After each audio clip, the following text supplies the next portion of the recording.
to this season, they were going to be a top 5 team. So, and rightfully so, they got really good pieces. The coach is doing a wonderful job over there with them, obviously, for them to be in the top 10. And then it's going to be a good matchup. You know, it's going to be a good matchup. I know confidently that both of us will be coming out of this area of the state. Yeah, and if you look at the way the bracket's set up, it's not necessarily over for the loser. But for the winner, yes, you stamp your ticket to the big house. Yes, and that's exactly what you want to, you come in with the mindset of doing. One and done. We've been preparing for one game at a time, and what better time to stamp the ticket today in the area championship game. Now, for me as a broadcaster, I mean, again, this is a dream opportunity. Does your team really embrace the moment? Do they understand the magnitude of each game, or are you trying to play that down for them? What's your thoughts on that? I believe they understand it just by the pressure that I give through practices. They understand it. It's about what they're going to bring when that ball gets tipped up in the air. So, and if they're able to get rid of those jitters, you know, for me, is I always say, it's okay to be nervous. Nerves are good. That means you care enough, you want to do right, you want to be right. But at the end of the day, we don't want to be scared. Scared means ball goes up, we're not out of that, we're shook. You know, nerves, ball go up, one touch of the ball, we're ready to play our game. So it's been a really good week to prepare for this. You go back and forth with, do you change? There's so many schemes. And at the end of the day, you know, within the last 24 hours, I've decided we're going to stick with who we are. You know, so I don't know us any other way. And no need to change up or try to play how another team play. We can only play Trojett basketball. So that's what we're going to give today. We're talking with Coach Letitia Woods. My last question, you know where I'm going. How do you want to start? Run. We want to run. We want to push the ball. We want to push the tempo. And we want to play Trojett basketball. At the end of the day, we want to run. And I hope everybody got their track shoes on, because if I didn't have to dress up today, I have my track shoes on too. So I hope everybody's ready to run today. You heard it first. Coach Letitia Woods of the Douglas Trojetts. Good luck in the game tonight. We'll talk to you soon, Coach. Thank you so much.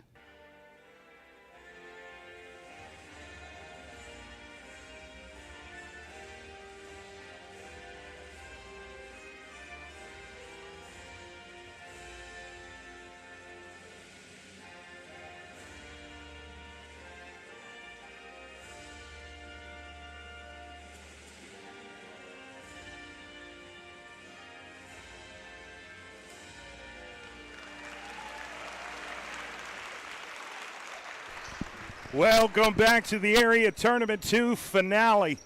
The championship game winner of this basketball game goes to state. Very excited to bring you this high-quality matchup.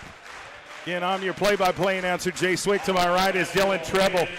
We're in for a treat tonight. Our sponsors for this Friday night playoff basketball broadcast, SSM Health at St. Anthony, Oklahoma City Community College, and Super Prep. We thank you so much for your support. We couldn't be here without you. Our other sponsors for this broadcast, GQ Fashions Fine Menswear, Love Student of the Month, and OKC Sports Radio 105.3 FM HD1. They're introducing starting lineups right now, and they're starting with the Madill Lady Wildcats. Their head coach is Eric Holmes. Got several good players on this team. You don't go 25-1 without good players. And the Lady Wildcats have just that. And I think the standout two players is Alexis Holmes and Anaya Holmes. They're sisters. They're daughters of Coach Eric Holmes. And they're going to be matched up against the Douglas Trojetts. And we've got their starting lineup right now for the Douglas Trojetts. It's number 0, Justice Woods. Number 2, Jordan Anderson. Number 5, Brianna Jones. Number 12, Nakaya Burge. And then number 20, Jaslyn Brown. That's your starting lineup for the Douglas Trojetts. Who's your starting lineup for the Madill Lady Wildcats, Dylan? For Madill, it's number 1, Alexis Holmes. Number 3, Anaya Holmes. Number 4, Lamaya Brown. number 5, Arlette Andrade, and number 13, Luciana Douglas. Thoughts, final thoughts before we get this game tipped off. Keys to victory here for the Douglas Trojetts. Weathering the storm. You know, at some point you're going to get hit with a little adversity. This is the area championship, so the stakes are very high. The teams are both really talented, so just stick to the script, weather the storm, and keep playing at your own pace. Don't rush it. Cannot wait to get this thing going on. You can feel the energy. You can feel the electricity here in the gym, home of the Fighting Chicks of Chickasha. This is your area tournament for Class 4A girls between Madill Lady Wildcats and the Douglas Trojetts. And it looks like Jaslyn Brown will be the tip-in player for the Douglas Trojetts, along with Alexis Holmes of Madill. Let the game begin. Tip-off won by Brianna Jones. She's bringing it up the floor, midcourt. Directing traffic, goes left. Trying to shake, almost lost it, but still gains it. Really good pressure defense from Lamaya Brown. Hands off to Justice Woods on the right side. Thought about taking the three, goes right to Nakia Burge. Drives baseline, nice dish in the paint, loses it. Madill gets the steal. Here comes Lamaya Brown. Coach Holmes' daughter hands it right back to her sister Alexis Holmes. Spins, tried to get rid of it, completed the pass underneath the bucket, put up the shot, and we've got our first foul of the game on the Douglas Trojetts. Yep, looks like it's going to be on number 20, Jaslyn Brown, with the hack foul on number 1, Alexis Holmes. Madill did a great job at get down low into that painted area. Now they have 2 shots from the charity stripe. Alexis goes through her routine, misses the first free throw.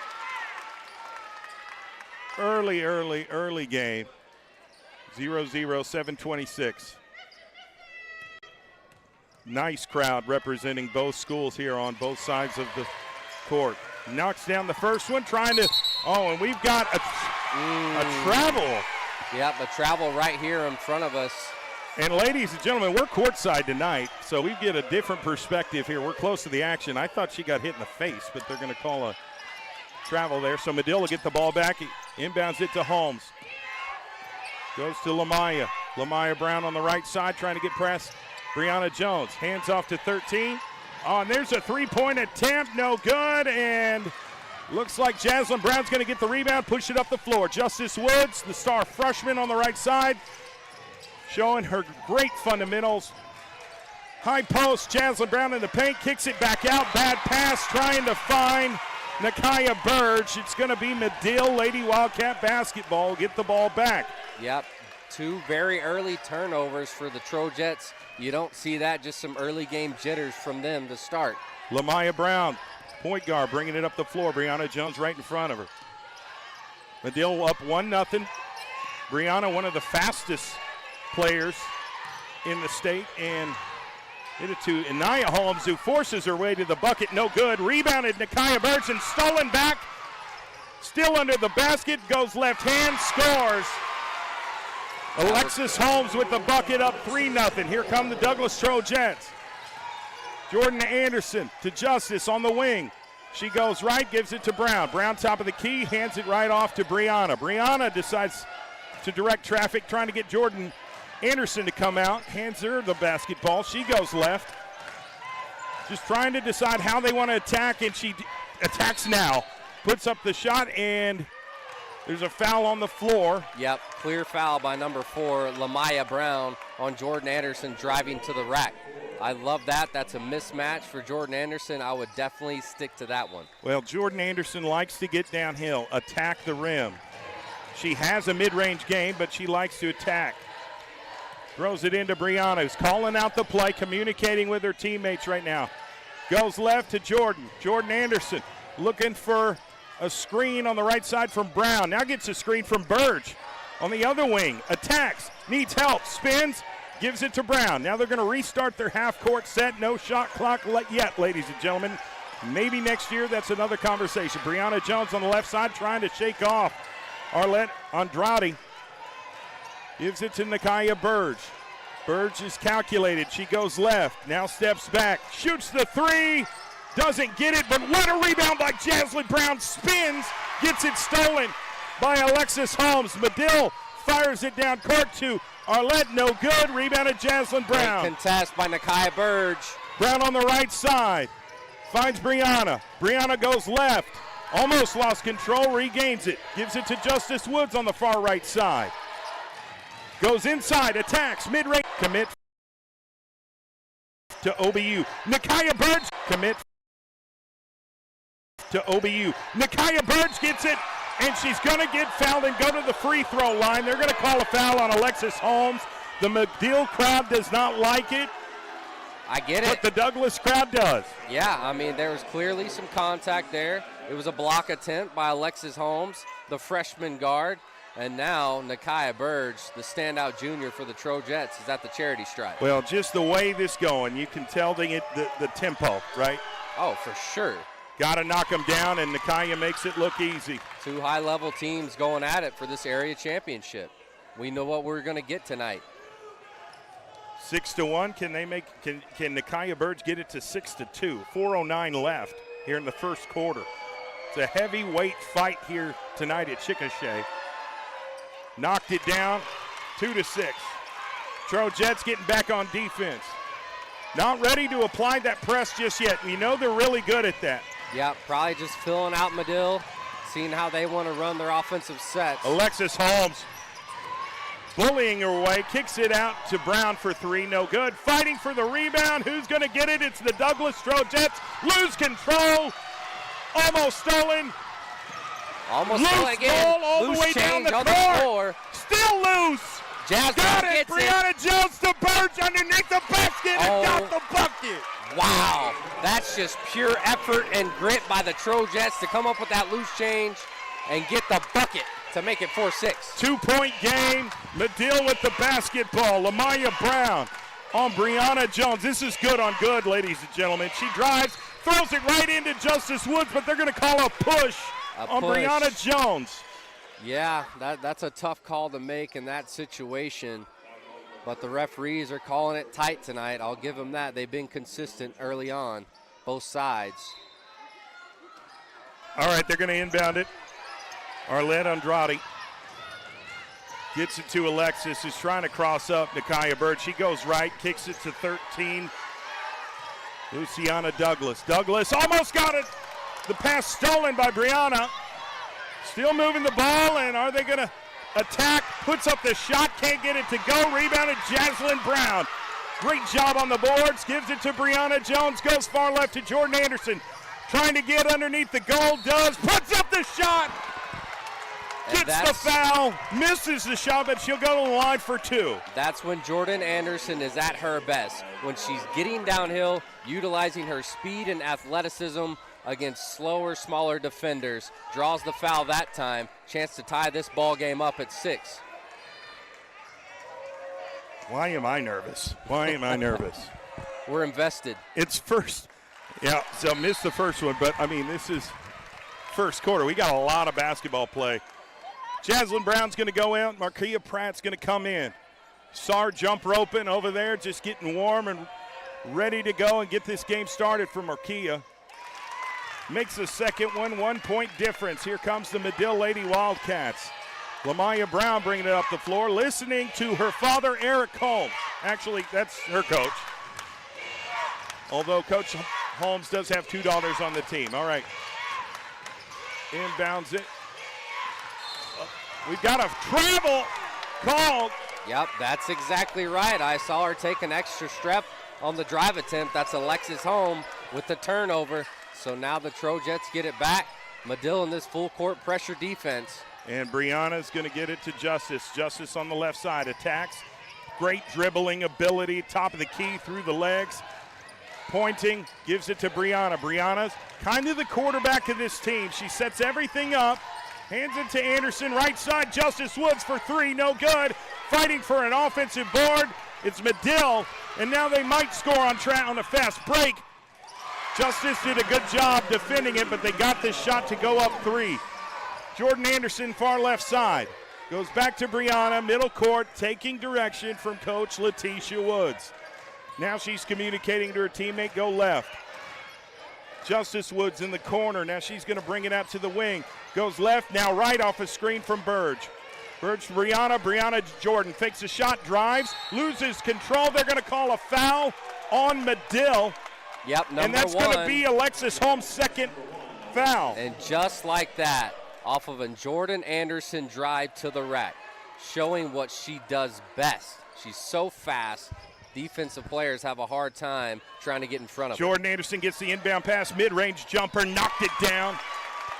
Beautiful. To get within one again. Minute and a half left in the first quarter. It's been back and forth. Started out Madill. Now Douglas has come back. Who's going to take over from here? That's why you're watching live on PPBC TV. Almost stolen by Burge. Number 3, Anaya Holmes with the shot. No good. Rebounded Justice Woods. And she throws full court to Markia Pratt. It touched somebody and goes out of bounds. They're going to say it was off her head. Oh, wow. I thought for sure it hit number 13, Douglas, in the back of the shoulder and deflected off of her. Referee disagrees with my eyesight and gives it to the Madill Lady Wildcats. 1 point game, 1 minute and 8 seconds left in this first quarter of basketball. Lamaya Brown bringing it up the floor. She's slowing it down a little bit. She's also listening to her coach, Eric Holmes, calling out the play. Brianna Jones of Douglas is right in front of her. She goes the high post, gets it to blocked by Nikaya. Madill comes up with it, drives, puts up a shot off the glass. It's good to go up 3 again. Douglas gets the ball back, 44 seconds. Brianna on the left side needs some help. Goes to Markia Pratt, the senior. Drives right, kicks it to Justice Woods for 3, no good. Fighting for the rebound, it might be Jordan Anderson, we'll see. I think it is, but it somehow gets it to her teammates. And Markia fakes the shot, takes the mid-range, can't get it to fall. Goes out of bounds. It will be Madill Lady Wildcat basketball. Up 3 points, 10-7 with 22.8 seconds left in the first quarter. Yep, they're getting good looks, but some of them just aren't falling. You got to think eventually they're going to start dropping in the hoop. Only a 3-point game, a lot of basketball left. Lamaya Brown showcasing her fundamentals. Great basketball dribbler, behind the back, through the legs, doesn't matter. Anaya Holmes gets it down low. What a block by the freshman, Justice Woods, sending that into the garage door from the looks of it. The phenom freshman, Justice Woods, playing beyond her years. Such a poised basketball player as a 9th grader. Arlette Andretti's going to inbound. Nobody's going to even guard her. Throws it. Somehow came up with it by Douglas. Luciana Douglas. Desperation shot, no good. That's going to be the end of the first quarter. The Madill Lady Wildcats are up 10-7 on top of the Douglas Trojetts. What's your reaction, Dylan?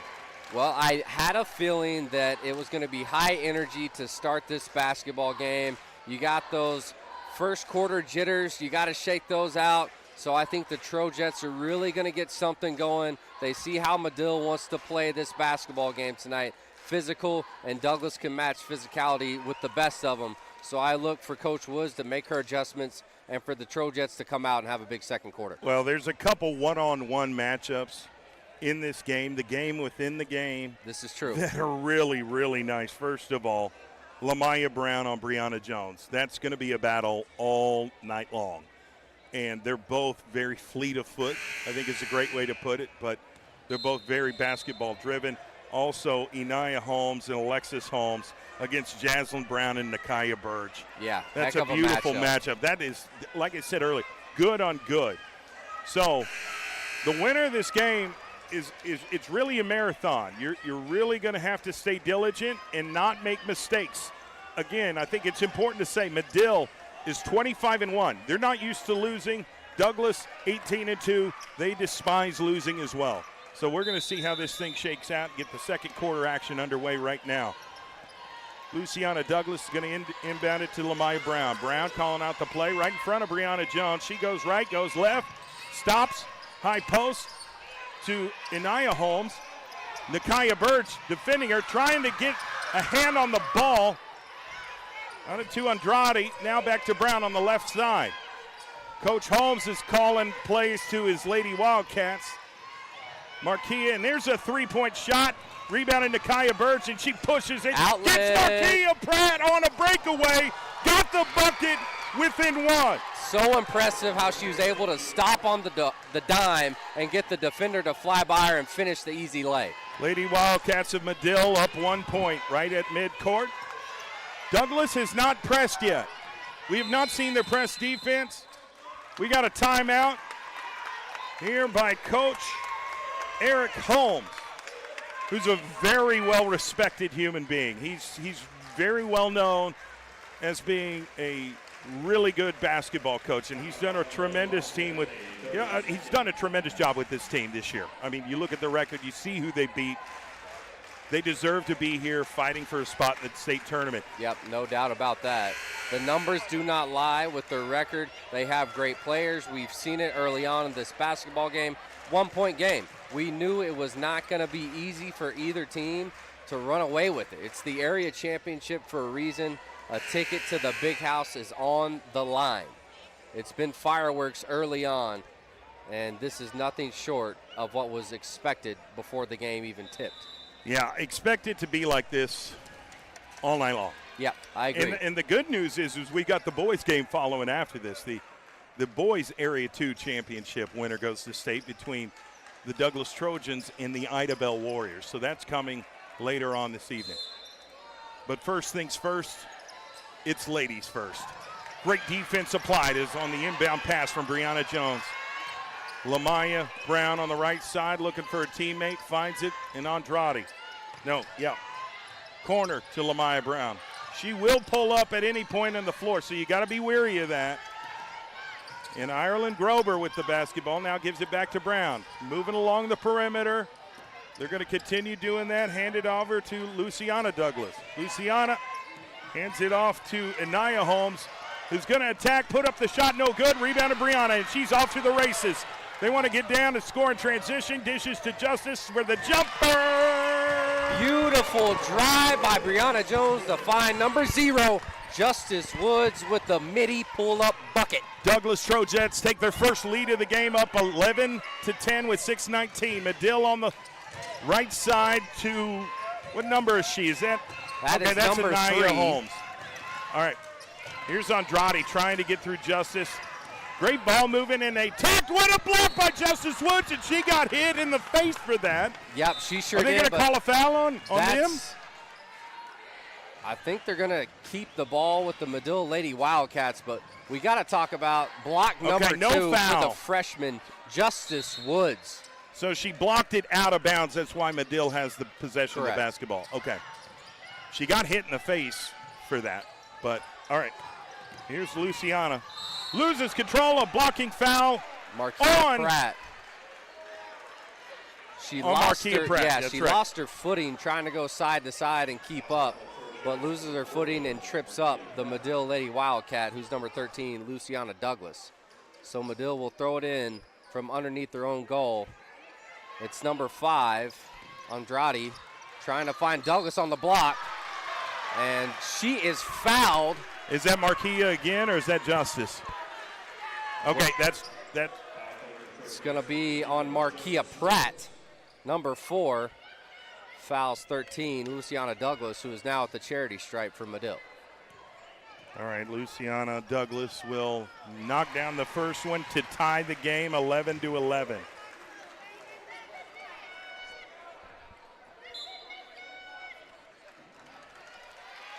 I'm looking at I was talking to our producer. I was like, we don't have a foul. And I'm looking at the sides of the arena. When I look up top, there's a scoreboard right in the middle of the floor. But we're too low today. Misses the second one, rebounding to Kaya Burge. Brianna Jones to Jordan Anderson to Justice Woods for 3. She's going to get fouled and go to the free throw line. Not for 1, not for 2, but for 3. It looks like they watched film on her last week. She was shooting like Steph Curry in that regional final, so they step up out of respect and end up fouling her on that three-point attempt. Well, she hit 5 3-pointers in that playoff game, and I guess the word got out, and she knocks it down to retake the lead by 1, 12-11.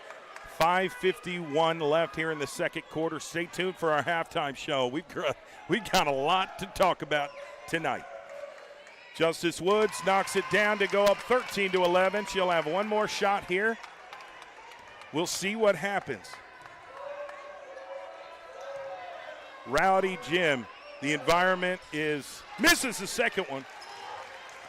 The gym is just electric tonight. So Madill Lady Wildcats down 2, 13-11, 5:42 left in the second quarter. Goes left to Andrade, almost stolen by Brianna Jones. She likes to bait She sure does. basketball players into making passes she predicts. And there's a bucket Number by 1. Alexis Holmes, the freshman, to tie it up. Douglas Trojetts, Anderson on the right side to Burge. Burge to Jones. She'll meet at the logo. Listen to Coach Woods. Call the play. Now they need to execute the play. Goes right to Burge. Got a lot of movement on the backside here. Burge to Jordan Anderson right there on the wing. She's looking for a place to attack. Found it. Put up the shot. Did not get it to fall. Rebounded Madill. Lamaya Brown bringing it up the court after getting the rebound. Goes left. Deep three. No good. Rebounded Nakaya Burge. Brings it up the court. She's looking for her teammate. Found Brianna Jones on the left side. Trying to get it to the high post and the Burge. Tried to thread the needle, but threw it a little bit behind Nakaya. And with the momentum of Nakaya, she couldn't quite reach behind her and grab it. So it'll be Madill Lady Wildcats ball. Tied up at 13. Well, it's a bullet of a pass, too. Yeah, had a lot of speed on it. All right, Lamaya Brown bringing it up the floor. Tie ball game, 4:35 in the second quarter. It's been back and forth. And we've got foul away from the ball. Looks like they're going to call it on number 12, Nakaya Burge. I thought it was 20. I thought he was doing 20 for Jaslyn. Could be right. Okay. Inbounds it to Alexis Holmes. Goes right, stops, regains. Jordan Anderson right in front of her, trying to get a shot at knocking that ball away. Going to restart Lamaya Brown. Really good point guard for this Lady Wildcat team. She goes left, drives, thought about shooting, goes left. Great ball movement by Lady Wildcats. Trying to fight through this tough Douglas Trojett team. And there you go. Wow, what a play by Alexis Holmes. Just bullied her way to the bucket to take the lead by 2. Douglas Trojetts on the right side. Brianna Jones resets. Looking for a teammate to set up a certain way so they can execute. Finds Jordan Anderson. They're going to call. It's going to be a foul on number 1, Alexis Holmes. Collides with Jordan Anderson. If she doesn't If she does not foul her, then that was going to be an easy right-handed layup for Jordan Anderson.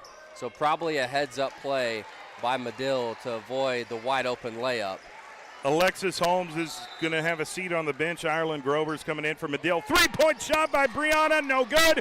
Out of nowhere is Jaslyn Brown with the putback. Showing off her vertical, climbing the ladder to get the offensive board, and the putback for 2. It's tied up again at 15. Here's Lamaya Brown and Madill.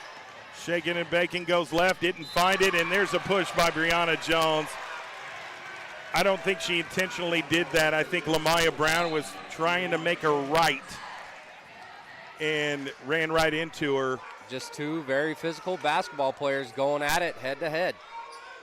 Luciana Douglas is going to inbound it for Madill to Lamaya Brown. She goes right in front of Brianna Jones. 3:24, tie ball game here in Chickasha for the Area 2 championship. Winner goes to state. Here's Luciana. Loses control, stolen by Jordan Anderson. She's off to the races, goes left to Justice Woods for 3. In! Transition 3 for the freshman phenom, Agent Zero, Justice Woods. Madill gets the ball back down 3, 18-15, under 3 minutes to go. Coach Letitia Woods setting up her defense. They've watched a lot of film. They've prepared a lot for this team. They know what to expect, and it's about executing. They've got to execute the game plan. Almost stolen, and a dive ball by Brianna. It'll be a jump ball. It is a jump ball, and it's going to be Douglas Trojett basketball. Phenomenal effort by Brianna Jones to fight for it, get her body on the hardwood, and get that jump ball. Another possession for the Trojetts. Here's the senior, Brianna Jones, bringing the ball up the court. Brianna on the right side. Looks for Anderson. Finds Pratt. Pratt moving. Great movement. Backing down. And they're going to call a foul on number 13, Luciana Douglas of Madill. The crowd doesn't like it, but that's the call. And there's a quick timeout, and the Douglas Trojetts, well, 4 of them is going to meet with Coach Woods, while Marquia Pratt goes to the free throw line to try and extend their lead. I think they're calling it a non-shooting foul, and the Trojetts will throw it in. All right. Inbounds it to Anderson, almost stolen by Grover. Anderson attacks, kicks it last second, loses control. Who's coming up with it is Jeslyn Brown. They're going to say it was out of bounds off of Brown, and so Madill will get the ball back. Yeah, just an uncharacteristic turnover by the Trojetts. They have a 3-point lead with 2:18 left till halftime. Nakia Burge back in for Jazz Brown. Here comes Madill. Lamaya Brown bringing it up the court, calling out the play to her teammates. Douglas Trojetts are known to be a very strong defensive team. Almost dribbled it out of bounds. Ball moving on the left side at the wing, gets back to Lamaya Brown and Madill. Lamaya drives, spins, step back, attacks, goes left, mid-range jumper, no good. Fighting for the rebound. Somehow Madill gets it, 3-point shot. Rebounded Jordan Anderson. Douglas Trojetts up and down. Jordan Hill banging on her way. A lot of contact. Blow the whistle, ref. And they finally did. I think they're going to put it on Arlette Andrade. If I'm not mistaken, I did not see him signal what number that was, but to me it looked like Arlette Andrade, the sophomore from Madill. Yep. Minute 40. Douglas Really? Trojetts with the basketball. Brianna Jones going to inbound it. And here we go. Inbounds to Jordan Anderson, the senior. Goes left. Left side, Justice Woods. No good. Fighting for the rebound, it's Burge. Back to Woods again. Oh my goodness. Bodies on the floor, fighting for that offensive board. Nakia Burge and also Anaya Holmes. Big battle down low. Wow, she got called for the foul, but her head hit the court. You could hear it from where we were sitting. She got up real quick. Doesn't seem to be bothered by it, but it looked, I'm going to be honest, it looked painful. Yeah, it looked and sounded painful. Now we have Anaya Holmes at the charity stripe for Madill. Junior guard misses the first free throw. You can tell she's a little frustrated.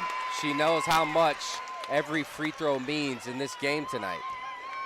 Minute 28 away from halftime. She shoots the shot, misses them both. Rebounded Douglas. Trojetts. Brianna Jones communicating with her team. There's different signals for different plays. She goes right off a screen from Burge. Just looking, trying to find that perfect opportunity to attack. Left again off a screen from Burge. Hands it off to Justice Woods. Woods pivots, screen. Left to Jordan Anderson, fakes a shot, attacks, puts up the jumper, and got the bucket. So dominant, getting downhill, slicing the defense is Jordan Anderson, the senior. Beautifully executed half-court set by the Douglas Trojetts right there. That's exactly how they drew it up. It is. They're up by 5, 43 seconds left. Gotta play defense here. Gotta play defense. Madill, again, 25-1. They're not used to losing. You're going to have to fight them to the finish. And if you get an edge here at halftime, it could be the difference. Lamaya Brown through the legs, 27 seconds left.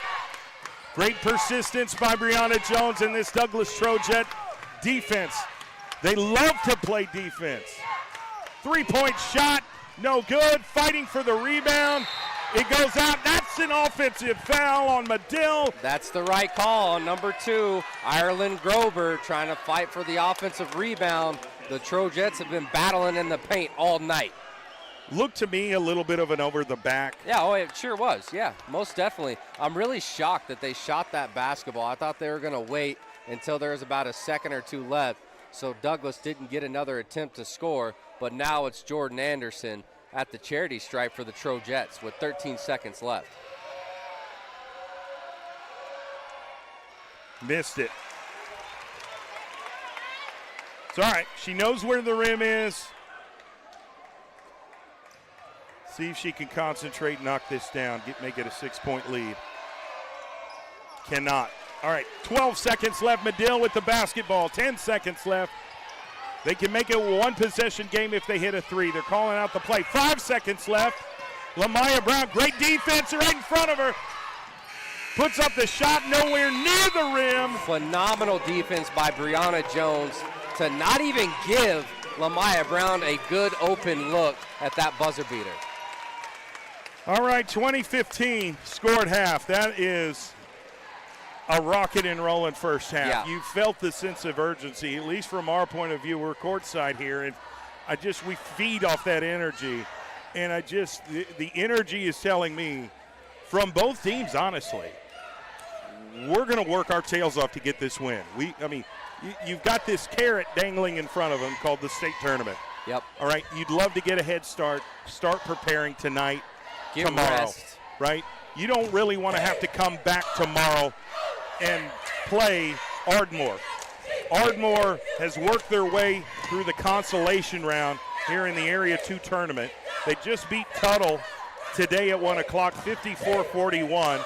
So Ardmore is waiting for the loser of this game to play tomorrow at 6 o'clock, and the winner of that game will go on to state. But again, the easiest route, the best way to go, Win now. is win tonight. Yep. Win tonight, avoid all that. Avoid having to stay up late to prepare for Ardmore. Getting your team ready again, going out to execute again. If you don't want to have to play that extra game if you don't want to, if you don't have to. Right. Neither team wants to, trust me. Our title sponsors for this broadcast, SSM Health at St. Anthony, OCCC Oklahoma City Community College, and Super Prep. Wow. All right, we're going to take a quick 2-minute break, kind of catch our breaths here, and get ready for the second half of Area 2 tournament basketball championship between the Douglas Trojetts and the Madill Lady Wildcats. We'll be back here momentarily. Stay with us.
Good game.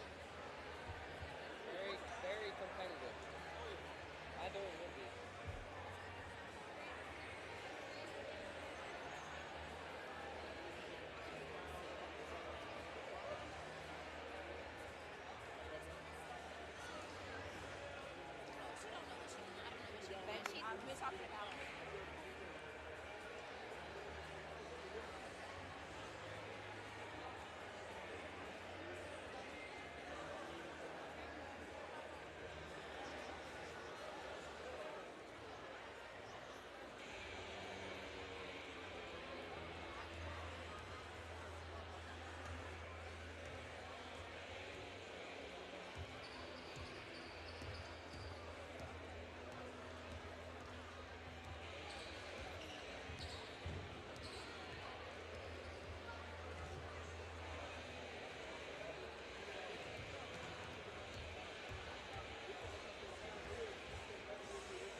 And we are back, a minute 15 left until halftime.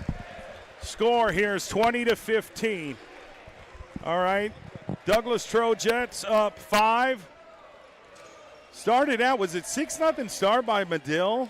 Yeah, Douglas got punched in the mouth. I said, hey, you're going to get hit with some adversity. I said at pregame they did, but they did exactly what I thought they would. They weathered the storm, stick to their game. They're unfazed by any big moment, and it showed going down deep into that second quarter. They're up by 5 going into this much anticipated and crucial third quarter of play. Well, I just think that Coach Woods has done such a remarkable job preparing these young ladies for war. Oh, for sure, for sure.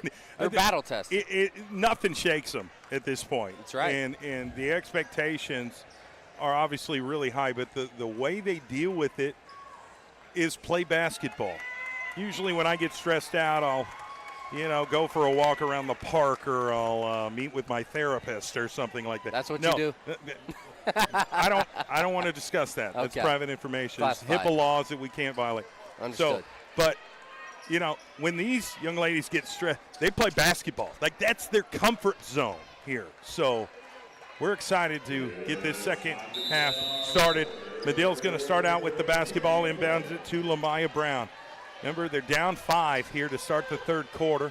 Brianna Jones, the on-ball defender, goes right, almost stolen, and dive for the loose ball. Brianna comes up with it. 2-1, left hand, makes it look easy. They go up 22-15, draw first blood in the second half. All because Nakia Bird jumped on the floor to deflect that ball over to Brianna Jones, and she finishes with her left in transition. And there's Lamaya Brown with the floater. Can't get it to go, but Madill gets the offensive board, and the putback is good. That is number 3, Anaya Holmes, a junior for Madill, to get to that 17-point mark.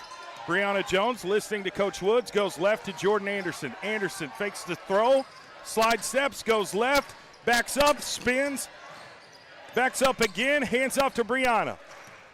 Going to set the offense back up, try to get a high-quality look. Andrade, the on-ball defender. Jordan finds a lane, goes left, mid-range, can't get the shooter's roll. Rebounded Madill. Now they're off to the races. Alexis Holmes on the right side. She's also one of the top freshmen in the state, and that's a blocking foul. Oh, man, that's tough. They're going to call a blocking foul on Jordan Anderson. One. They said her feet did not get set. It was one of those calls that looked really close to me. Yeah, bang, bang play right there. And now it's an and one opportunity for the freshman, Alexis Holmes. Try to make this a 2-point game if she can knock this free throw down. Here we go, knocked it down there. It is a 2-point game, 22-20. Douglas with the basketball and a 2-point lead. Gets trapped, needs help. Brianna Jones there to save the day. Gets crossed half court on the right side. Andrade, the on-ball defender from Madill. Brianna listening to Coach Woods, calling out the play. Brianna relaying that information from her teammates who do a great job communicating. Go left to Anderson. And there's a push by number 13, Luciana Douglas of Madill. The crowd doesn't like it, but it was blatantly obvious. Yeah, she hit it right in front of the referee. Thank you. And then puts her hands up like, what did I do? Are you kidding me? But anyways, a foul by the Lady Wildcats. Here come the Trojetts, led by the senior, Brianna Jones. Brianna on the right side goes left to Anderson. Anderson always looking for a little bit of daylight. And as soon as she finds it, she's going to attack the rim. Going on the perimeter right now, goes left off Burge. Left to Brianna. Brianna for 3. No good. Oh, fighting for the rebound. Who comes up with it? It's Madill. Madill to Lamaya Brown, their point guard on the right side, bringing it up the floor. Goes right. 3-point shot by Madill. No good.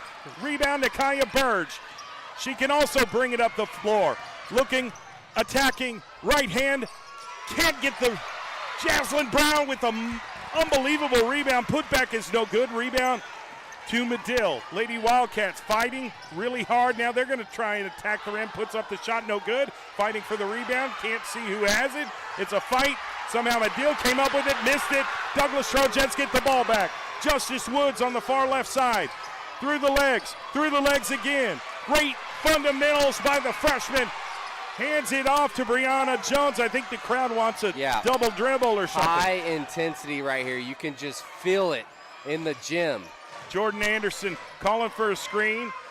Telling Jazz Brown to get down low on the block. They'll give it right back to Brianna Jones. Nakia Burge having eye contact right now with Brianna Jones at the high post. Brianna is going to call out the play. Right there at the logo, goes left to Anderson. Anderson right to Brianna. Down low to Burge, catches it. Double teamed, puts up the shot, can't get it to go. Gonna go out of bounds. Yeah, it's gonna be out of bounds on Douglas. Nakia Burge tried to save it, but couldn't come up with it, and it will be Lady Wildcats ball.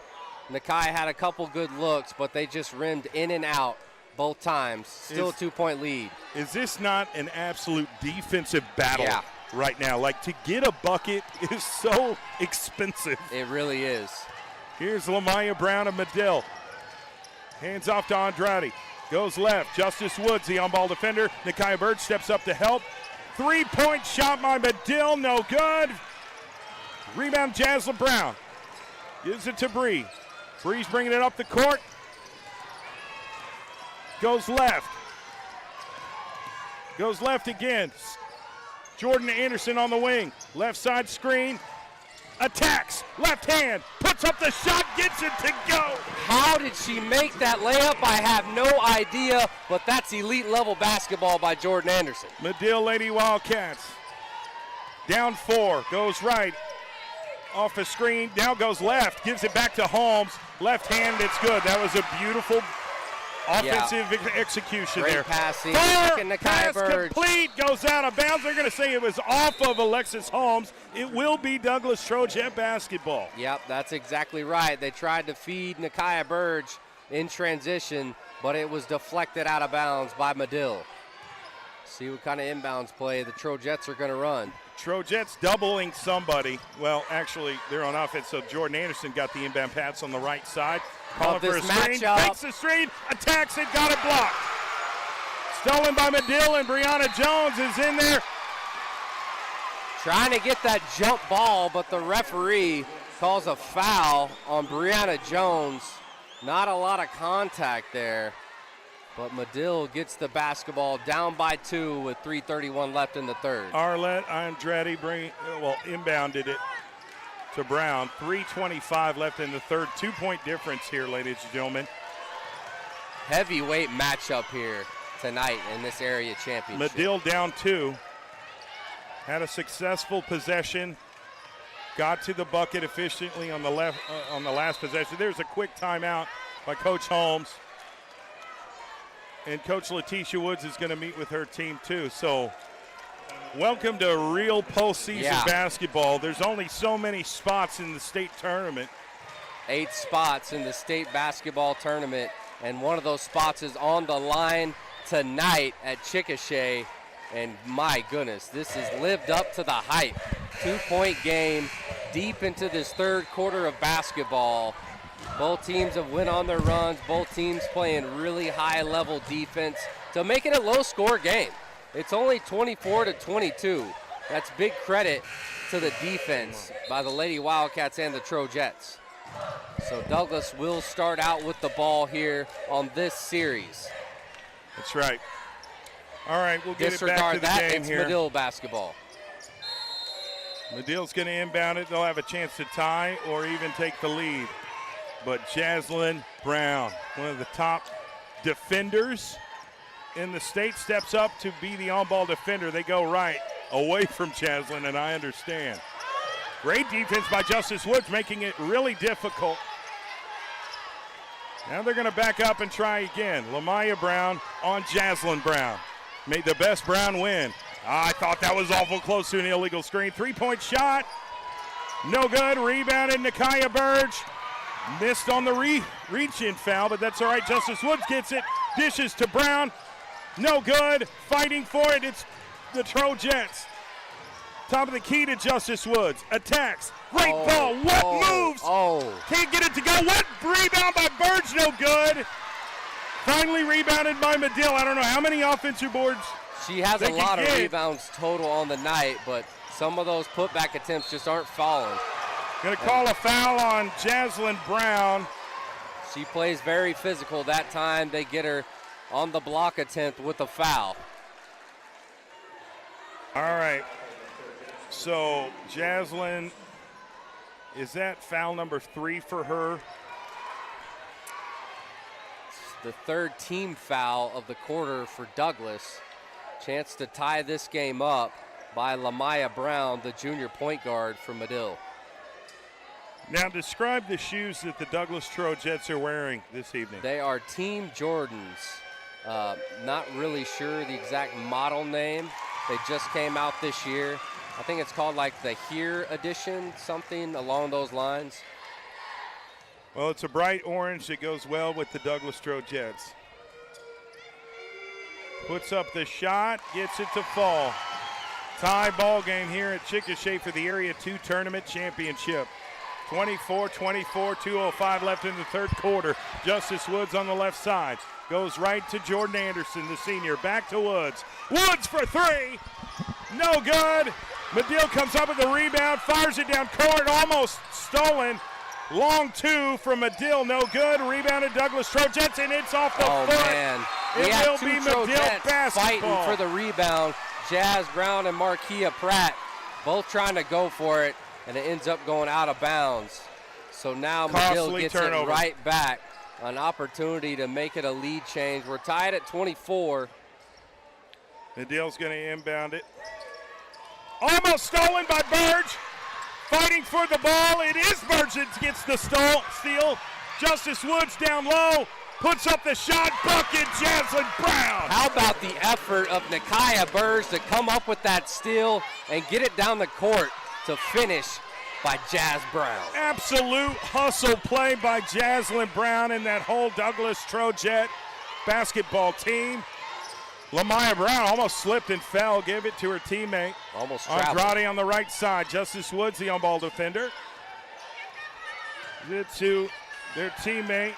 Great ball movement. They're going to attack, puts up a prayer, misses it, offensive board, and that's got to be a travel. Gonna call foul on the floor. Both Douglas defenders are just standing with their hands straight up in the air. Well, and Madill got that rebound and took 2 or 3 steps with the ball in her hands. That was a travel that did not get seen by the officials. So non-shooting foul though, so Madill will throw it in from their own baseline. Inbounds it. Left side to Brown. Restarts their half-court set. A minute left in the third quarter. 26-24. Douglas Trojetts. Brown spins. Stolen. Justice Woods pushing it hard up the floor. Floater. No good. Nakia Burge. Oh my goodness. I just love her effort tonight. On the offensive glass, on the defensive glass. She's doing a lot of little things tonight to keep her team in this game that won't show up on the stat sheet. Arlette Andrade, the sophomore Madill basketball player, with another foul on the floor. Douglas will inbound it. Nakia Burge always seems to be in the right place at the right time. That's no the doubt difference. about it. Yeah, she just got a knack at getting to the basketball. And Bree Jones is back in the game for Jazz Brown. Needs help, goes to Anderson. Anderson on the wing, 45 seconds left. That's the matchup you want. Kicked it, Brianna Jones for 3. Bang! Bang, bang! Brianna Jones from the corner. Big time shot by the senior. Goes up 5 with 30 seconds left. Madill with the basketball, probably going to hold on to it. Try and get the last shot before the third quarter, unless they just really try and push it to execute right now. That seems to be the case. Brown, jumper, no good. Who's coming up with the rebound? It's Madill. Offensive board, gets the putback in the bucket. Yep, she's 10 done that. seconds left. Douglas needs to score. 8 seconds. Come on, Bree. Push it up the floor. 5 seconds. Got to get one more shot in. 2 will put up the shot. Didn't get it off. I'm not sure if she would realize the time. Right. With a sense of urgency. But they're still in a really good spot going into the fourth quarter, up 3, 29-26. Reaction of the third quarter. Unreal third quarter by both teams. Just a battle defensively, on the boards, in the paint. Both teams are just getting after it. All right, we're going to take a quick break. We'll be right back. Fourth quarter action coming up here on PPBC TV, sponsored by SSM Health at St. Anthony, Oklahoma City Community College, and Super Prep. Injuries don't wait. for business hours. Now you can be seen 24/7 for sports injuries. Whether you have a sprain or a broken bone, at the SSM Health Bone and Joint Injury Clinic at 13401 Northwestern. Oklahoma City, I'm Miles Perry, and who wants to win $10,000? First of all, you gotta be a high school senior in the Oklahoma City Metro. Second of all, you gotta hit that QR code down at the bottom. Third of all, this is brought to you by Love's Travel Stops and Country Stores and Perry Publishing Broadcasting. And don't forget Superprint. All right, welcome back. Fourth quarter action. Hey, man, it's not how you start, it's how you finish. It's how you finish. And it comes down to this right here. 8 minutes. We're going to declare a winner. And one team is going to stamp their ticket to the state tournament. The other one is going to play tomorrow for a shot at state. But you really don't want to go to tomorrow unless you have to. No, want to win tonight, and it's the Trojetts that start the fourth quarter with the basketball. Jordan Anderson on the right side. Nakaya was saying, hey, give me the ball on the block. I'm going to score. She gave the signal. Markia Pratt off the glass with the bucket. By her over the taller defender, Anaya Holmes. Big-time shot by Markia Pratt. Markia Pratt, one of the most underrated players in the state of Oklahoma. Her game speaks for itself. Three-point attempt by Madill, no good. Rebounded Brianna Jones. Brianna's off to the races, gets it to Justice Woods on the right side. Justice through the legs, crosses, long two. Can't get the shooter's roll. Let's see, Markia Pratt! Banging down low, gets the offensive putback. Straight up hustler. Trojetts up 33-26, 7-11 left in the game. Here's Madill. They've only lost one game all season long. They're 25-1. It's going to take a four-quarter finish to put them down, and there's a foul called on the Douglas Trojetts. They're going to call it on Markia Pratt, going for the block. Got a little bit of wrist on Luciana Douglas, the senior, that's going to go to the free throw line for Madill. Luciana has missed a couple free throws tonight. She's the lone senior in this starting lineup. Knocks down the shot. I mean, makes it look easy there to get to that 27-point mark. Could get within 5 if she knocks this down. Yes, she is. So Douglas Trojetts with the ball, up 5. Jordan Anderson cross half court, pushing it.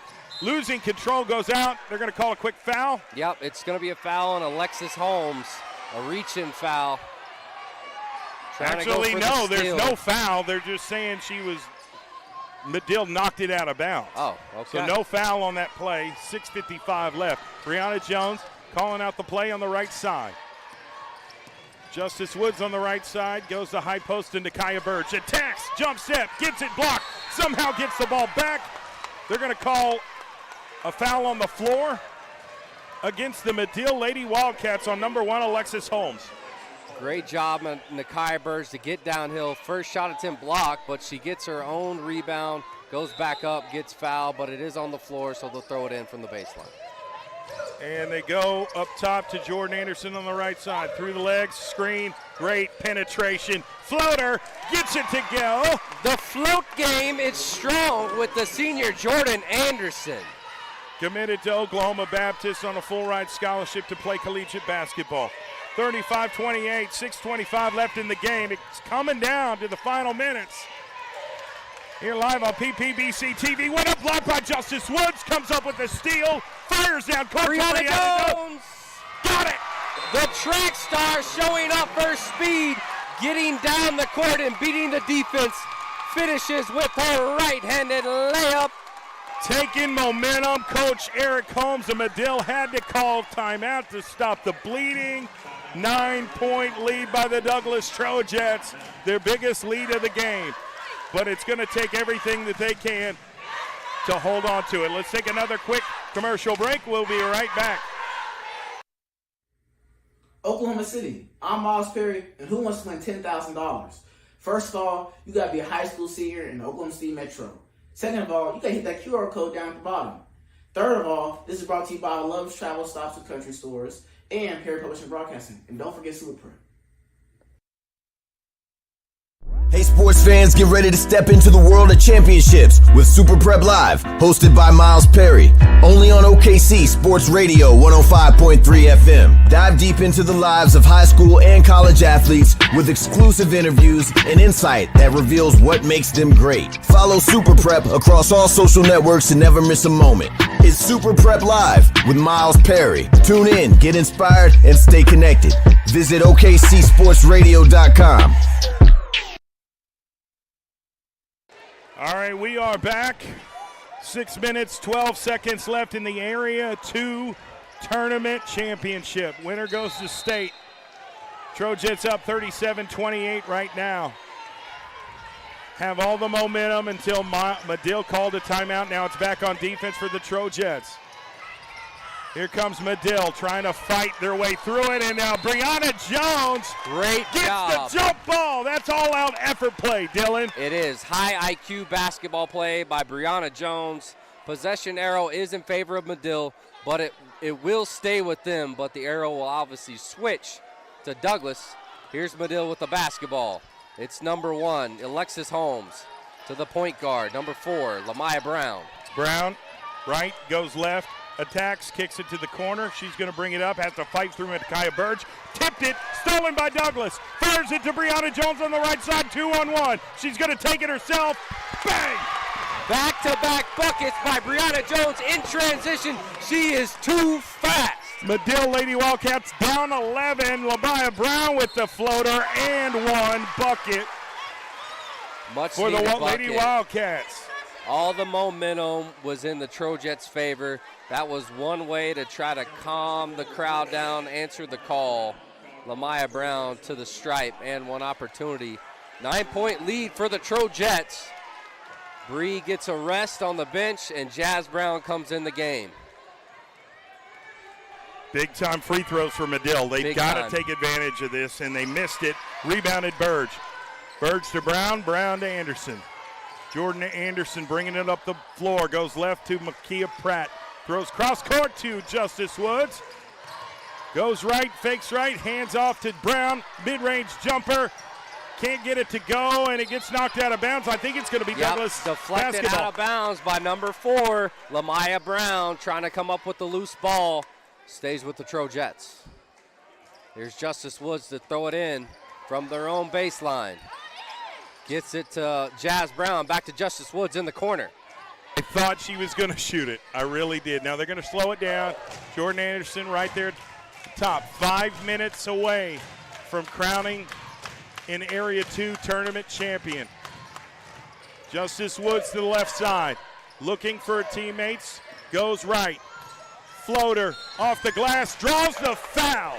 She's going to the free throw line.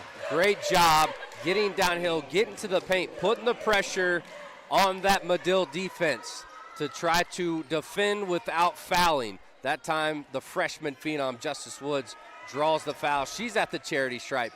Huge free throws for the young kid out of Douglas. Gets the shooter's roll, goes up 10, 40-30. The defense have been really strong with this Trojett basketball team. Knocks it down, up 11. Madill hasn't faced a lot of adversity, Dylan. I mean, they've beaten everybody they've come across. They've lost 1 game. How will they respond? Loses it. Almost stolen. Andrade gets it, puts up the shot, rebounded Jaslyn Brown, who's going to not let anybody take that ball away from her. Just a strong rebound by Jazz Brown, and it will stay with the Trojetts. Coach Holmes is putting his hands up like, what? I don't really understand what he's trying to argue. So Madill's going to try to come out in this full court press defense and get a turnover. Jordan Anderson with the basketball. Picks Anderson up a dribble. trying to fight through this press. Finds Marquia. 2-on-1. Here we go. Left. Can't get it to go, but Burge is there for the rebound. She's going to rip it away. They got to call a jump ball. It stays with the Trojetts. Possession arrow in favor of Douglas. Nakia Burge, man, she's just crashing the boards relentlessly. It was Pratt who missed the layup. Then Nakia Burge, right place, right time, per usual. Got to call a timeout here. 4:23 left in the fourth. Douglas is up by 11 with the basketball. They can take their sweet time. How do they finish strong here, Dylan? What is the idea here right now? I mean, you still want to score, but you also want to minimize the opportunities for Madill. Where is that balance in between playing a little bit of stall ball but also scoring enough to keep that cushion? Well, you just don't force it. Whenever you're on offense, you let the ball flow, get the movement going. If there's no open look, don't force it. Keep passing it around. Try to get your open look. Try to get that high percentage bucket opportunity. If it's there, take it. If it's not, pass it back up top. Reset the offense up and do it all over again. You take your sweet time. Do not rush anything because there's no reason to with an 11-point lead in the fourth quarter. 4:23 left. Douglas Trojetts inbounded to Jordan Anderson. Three-point shot, knocked it down! That's one of those open looks that you take. The sniper, Justice Woods for three from the corner. And now it's Madill trying to answer this run by Douglas. Here's Holmes. Andrade on the wing, guarded by Justice Woods. To the other Holmes. Brown for three, no good. Rebounded Nakia Birch. Did not see that defender from behind to grab that ball, get the jump ball. It will be Madill basketball. But that's okay because the next jump ball right will be pointing towards the Douglas Trojetts. That was Anaya Holmes getting her hands on the basketball. All right, Andrade's going to inbound it. Tried to get it in there, and it's stolen. Nakia Birch to Pratt. Pratt to Brown to Pratt, and Pratt gets the bucket. Wow. How about that? Great execution on that fast break by Jazz Brown and Markia Pratt finishing again. Up 16, 46-30. This Douglas Trojett basketball team is taking over here in the second half. And it all started on defense. They stayed true to what they do best, going for steals, taking the gambles, and it's paid off. They've gotten steals, they've utilized their speed and transition, got those fast break buckets, took all the momentum. Now they're up by 16 deep in this fourth. It's about staying diligent these last 3.5 minutes. Right. You got to minimize your mistakes. Stay Obviously, focused. in a good spot up 16, but you got to put that last nail in the coffin. Right. You know, you've got to destroy the will to play the game right now. I know that sounds pretty harsh, but that's what these competitors are thinking about. And they're trying to find a way to go up 20, never stopping the chase and trying to increase that lead. So I like the drive.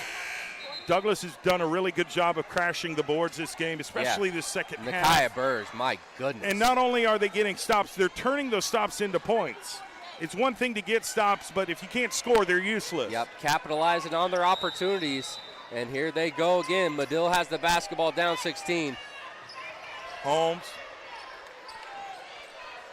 Deep three. No good. Ooh, did not touch it. Markia Pratt did not touch it. The referee's going to say she did touch it. Oh, no. And it will stay with the Lady Wildcats of Madill. All right. Second chance opportunity for them, down 16. Here's Lamaya Brown. Steps up. Right pass, Jaslyn Brown. Backdoor pass complete, gets the bucket. Good execution by Madill. Let's call a spade a spade. That was a good half-court set for them. But now they're down 46-32. Trojetts full court defense. Somehow Markia Pratt. Okay, she draws the foul on number one, Alexis Holmes, playing that aggressive defense, trying to get a turnover and a steal. So it is going to be a reach-in foul on her. Justice Woods will throw it in for the Trojetts to Jordan Anderson.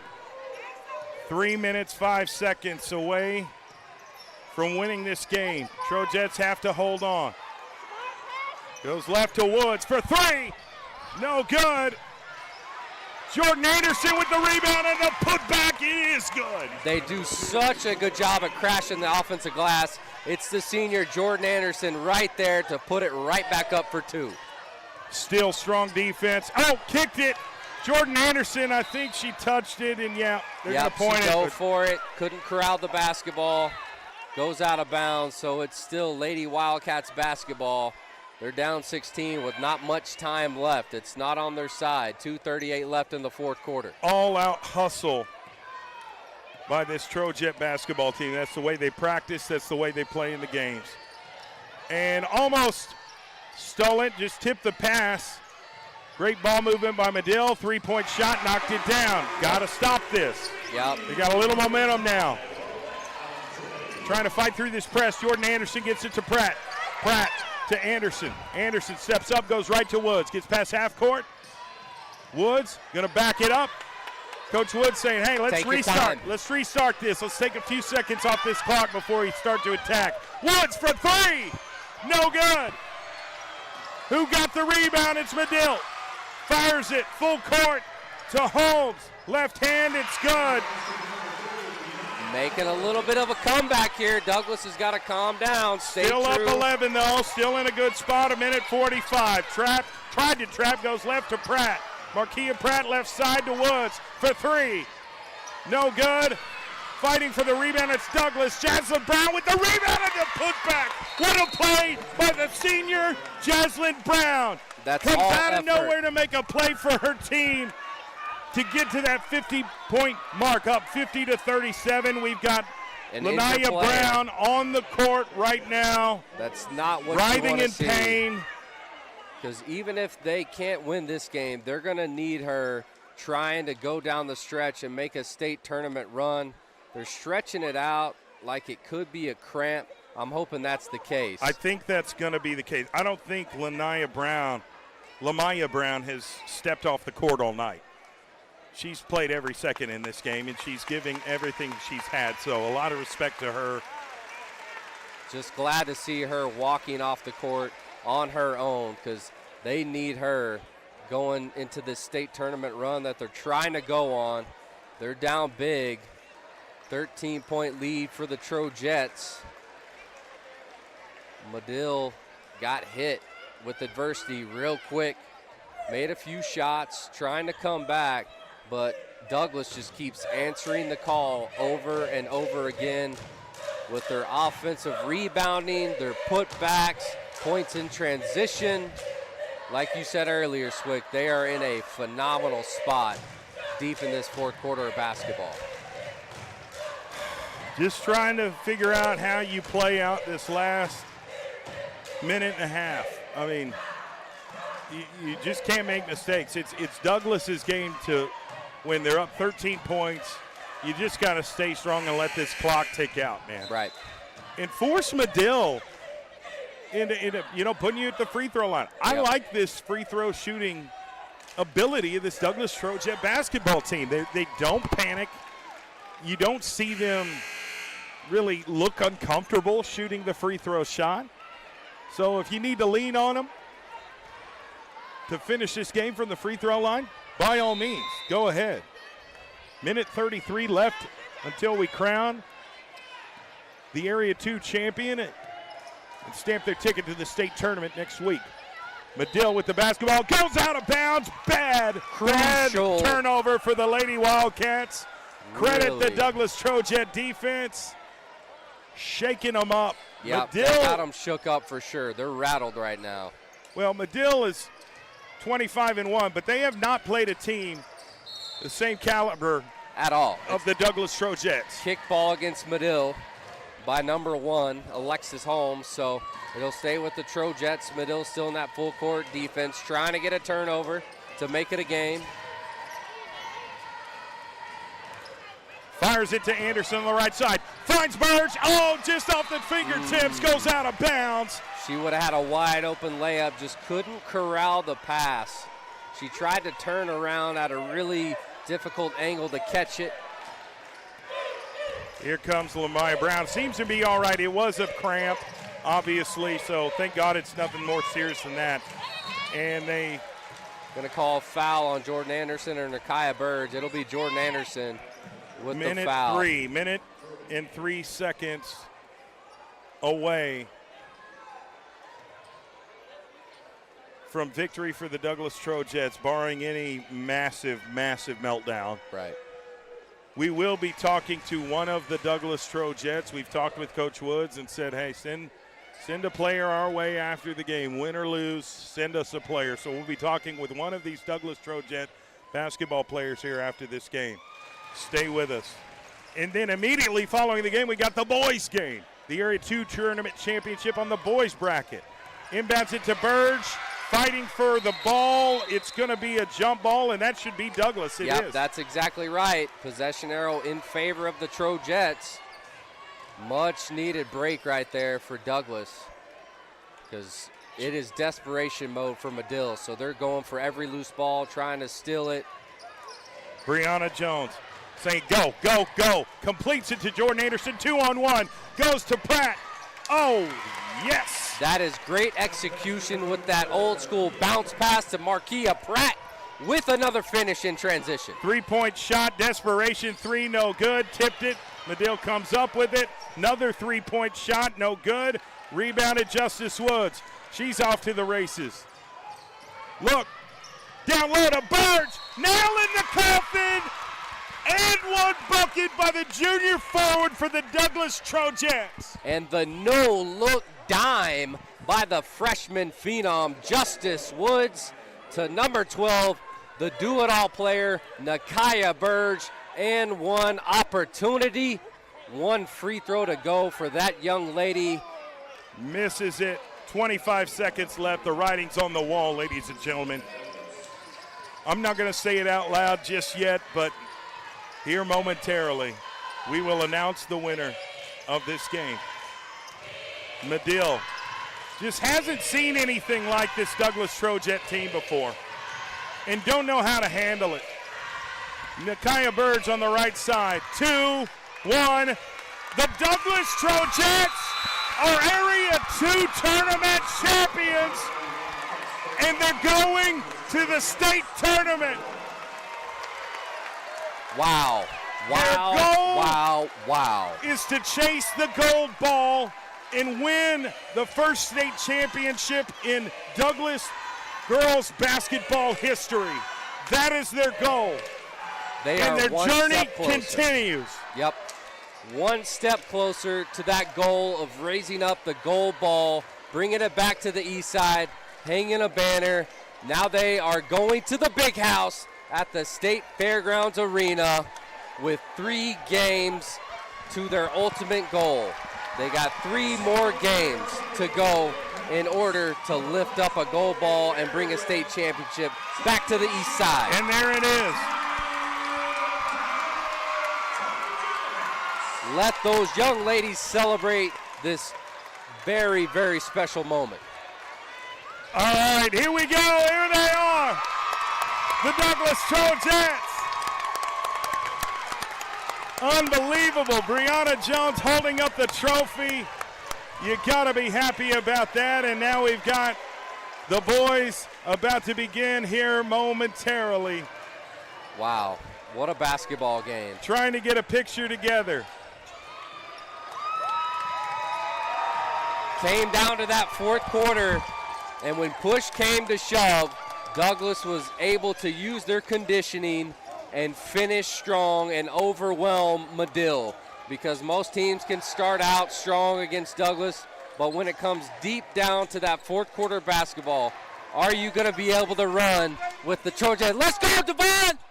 Are you going to be able to run with the Douglas Trojetts? Not many can, not many have. Now they are going dancing at Jim Norwick Arena.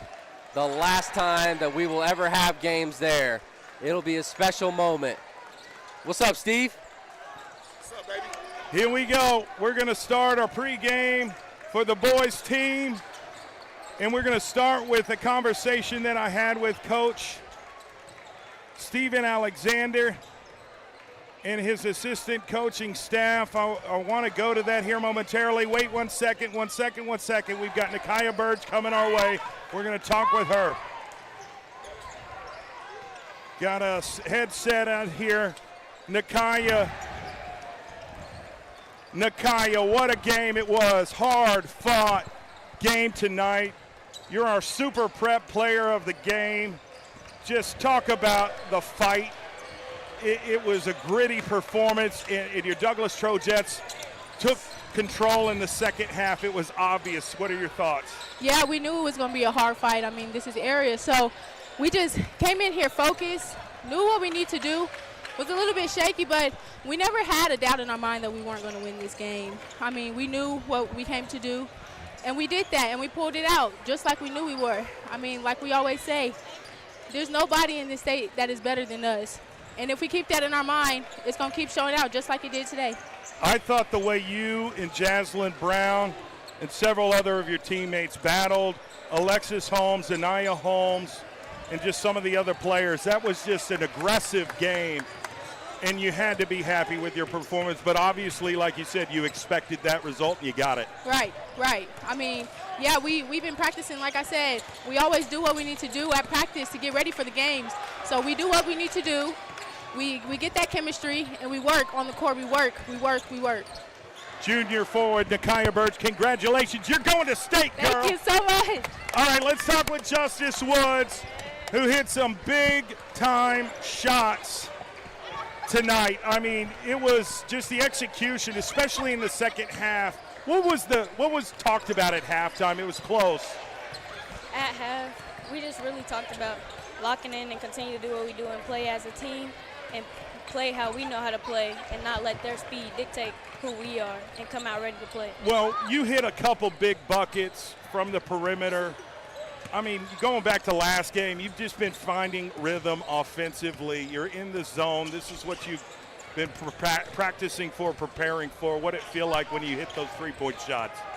It felt good just knowing I had to hit those shots and let them big threes fly to play for my team and just get my team them buckets and continue to play hard. You know, when did you feel like the game was starting to separate? That you feel like, oh, yeah, we're starting to take control? Was it third quarter or fourth quarter? I felt like about the end of the third, we started to really get in our rhythm and start finding our speed and our game of play and really taking control of the game. How does it feel to know that you're going to state next week to compete for a state championship? Amazing. We ready to be in the big house and we ready to compete. That's Justice Woods, star freshman of this Douglas Trojett basketball team. They're state tournament bound. Congratulations. Thank you. There we have it, ladies and gentlemen. Wow. Phenomenal job. Congratulations. All right, let's get to that video. I did an interview with Coach Stephen Alexander and his support staff. We'll play it now. All right, I'm here with head coach Stephen Alexander, head coach of the Douglas Trojans. Big game tonight. Area tournament final against 7th-ranked Ida Bell. We'll talk about that game here momentarily, but I want you to put a spotlight on those gentlemen standing alongside you. I know they mean a lot to you, and they spend a lot of time and sacrifice a lot of their time to help develop these young men. Talk about what they mean to you, how important they are to this program. Yeah, I mean, these three guys right here are very essential to this program. I mean, that they work every day to make sure that we're prepared. Brian and Davion are pretty much in charge of the scouting report. Coach Lenny is in charge of talking to us about what we should do about some of the scouting. And I'm just blessed to have good people around me, guys I can trust. I have no worries if I'm here or if I'm not here, that it's going to get carried the right way and they're going to prepare us the right way. But it's a daily thing. You know, I'm very impressed with their commitment. Just like myself, these guys have families.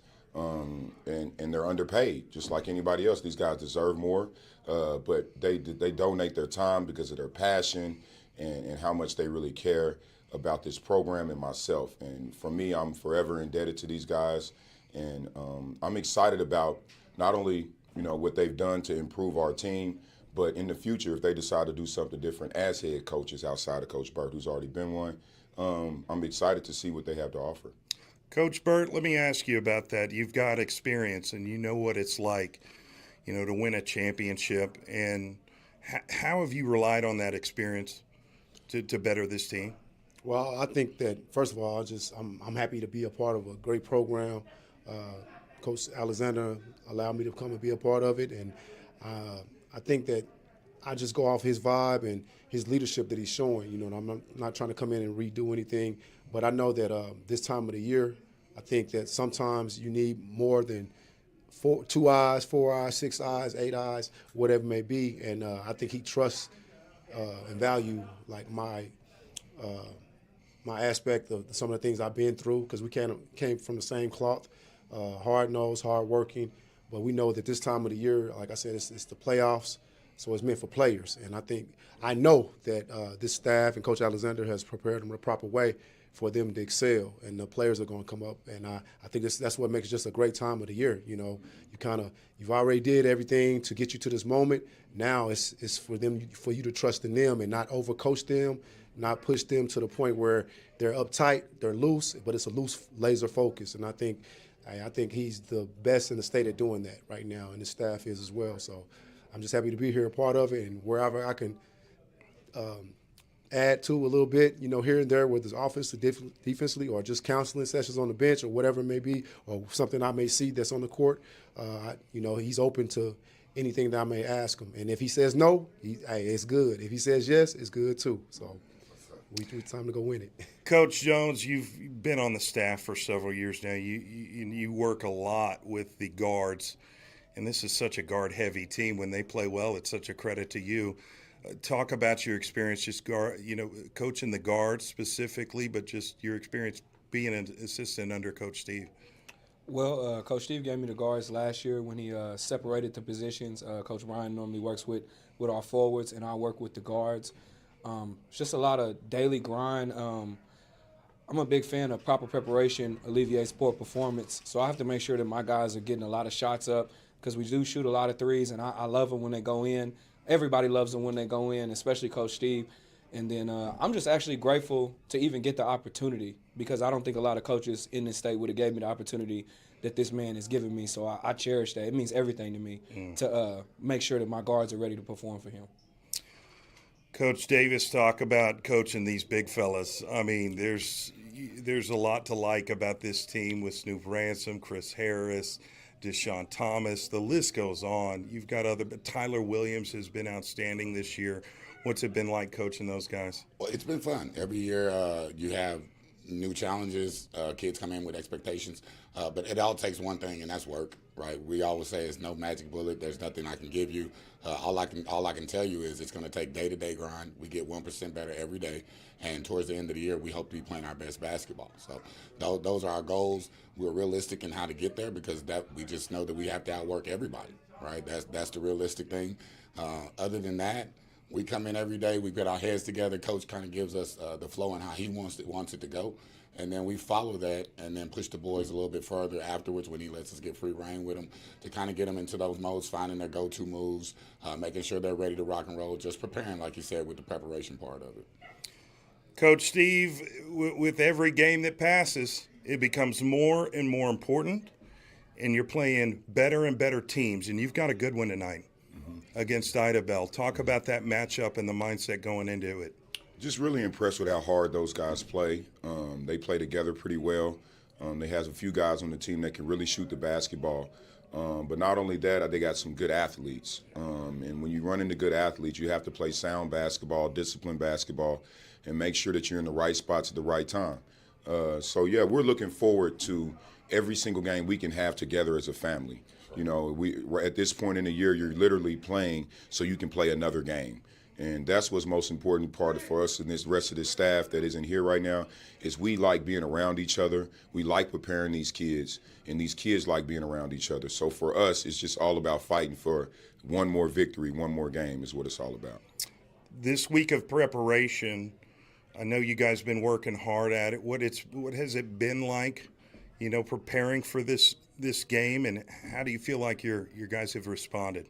Yeah, once again, my assistant coaches, not only these guys, but Tadrell Bates, Eric Harris, who am I missing?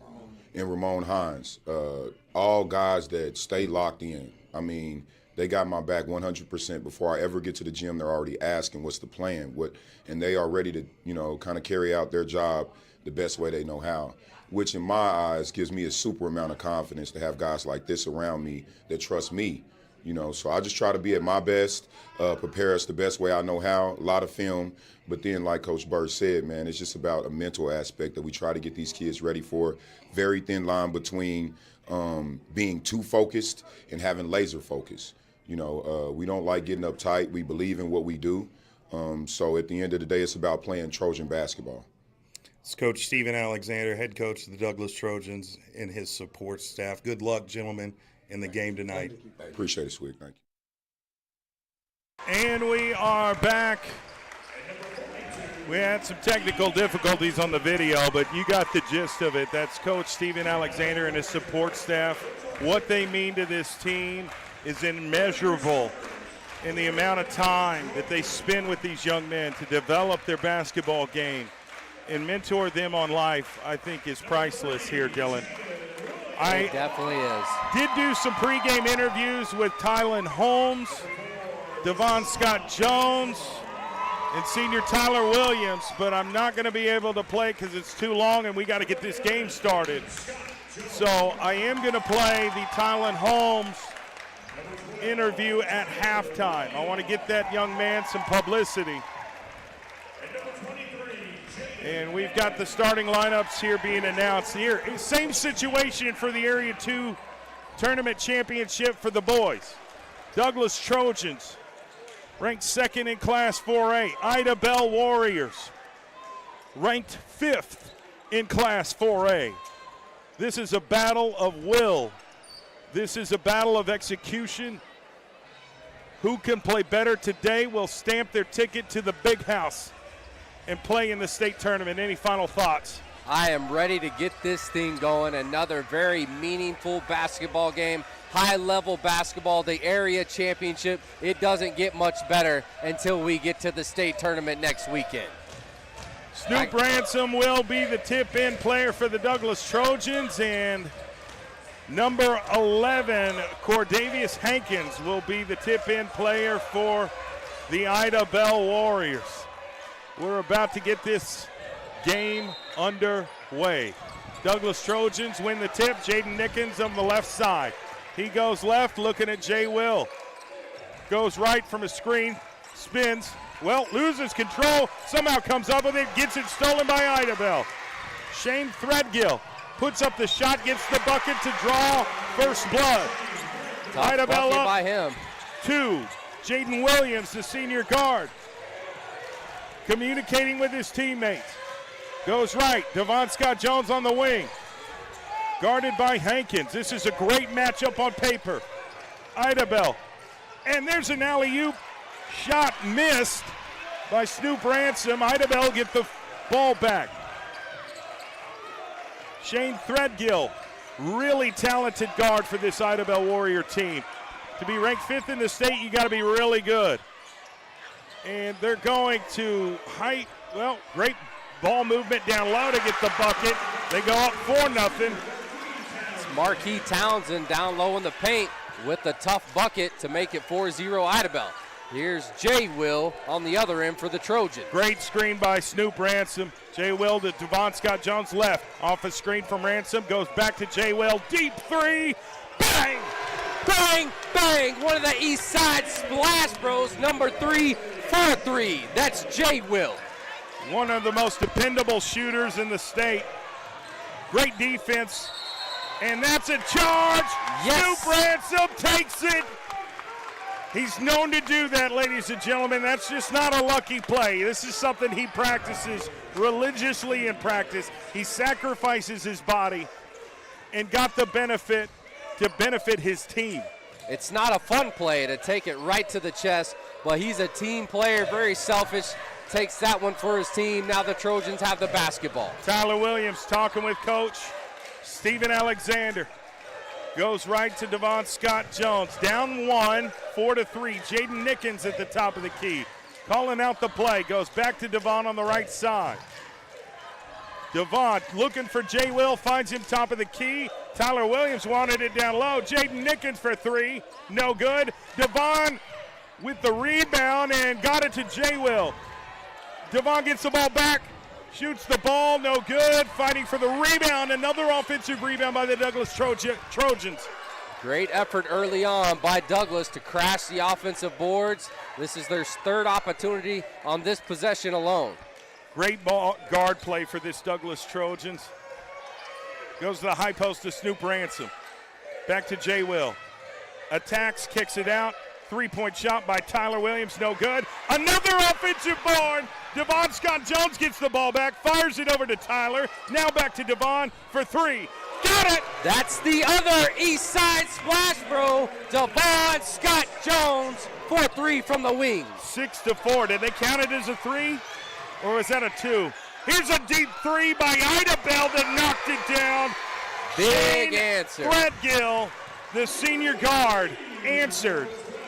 Wow. Game of runs, and it's going back and forth early on in the fourth quarter. As expected, I think we got some sort of liquid on the court, so they're going to stop it and get that wiped up. This is way too important of a game to risk the safety of one of these players. Well, and both teams move so fast. Oh, yeah. So fast, so quick. So you can't have them sliding around there, and they're getting that cleaned up. Big shout out to the Chickasha athletic staff for hosting this arena on a short notice. It was supposed to be at East Central University, had to be changed due to weather concerns. And Chickasha stepped up and said, we will host this game for these young men. Really and nice women, facility. and women. Yeah, for sure. So Jay Will to right side to Nickens. Nickens on the wing, goes down in the corner. Devon Scott Jones for a 3, no good. Offensive board, put back Snoop, no good. Goes out of bounds. It's out of bounds on Tyler Williams, crashing the boards. One of those hustle plays that he's used to making, but couldn't corral it. All right, they're going to fire it over to the left side. Oh, he slid there. Threadgill again, high post to 42, almost got it blocked, but he will get fouled and go to the free throw line. Who's the culprit? Calling a blocking foul. Trying to see who that. Okay, it's going to be on Jaden Nickens, his first foul here in the first quarter. 4.5, 4:31 really.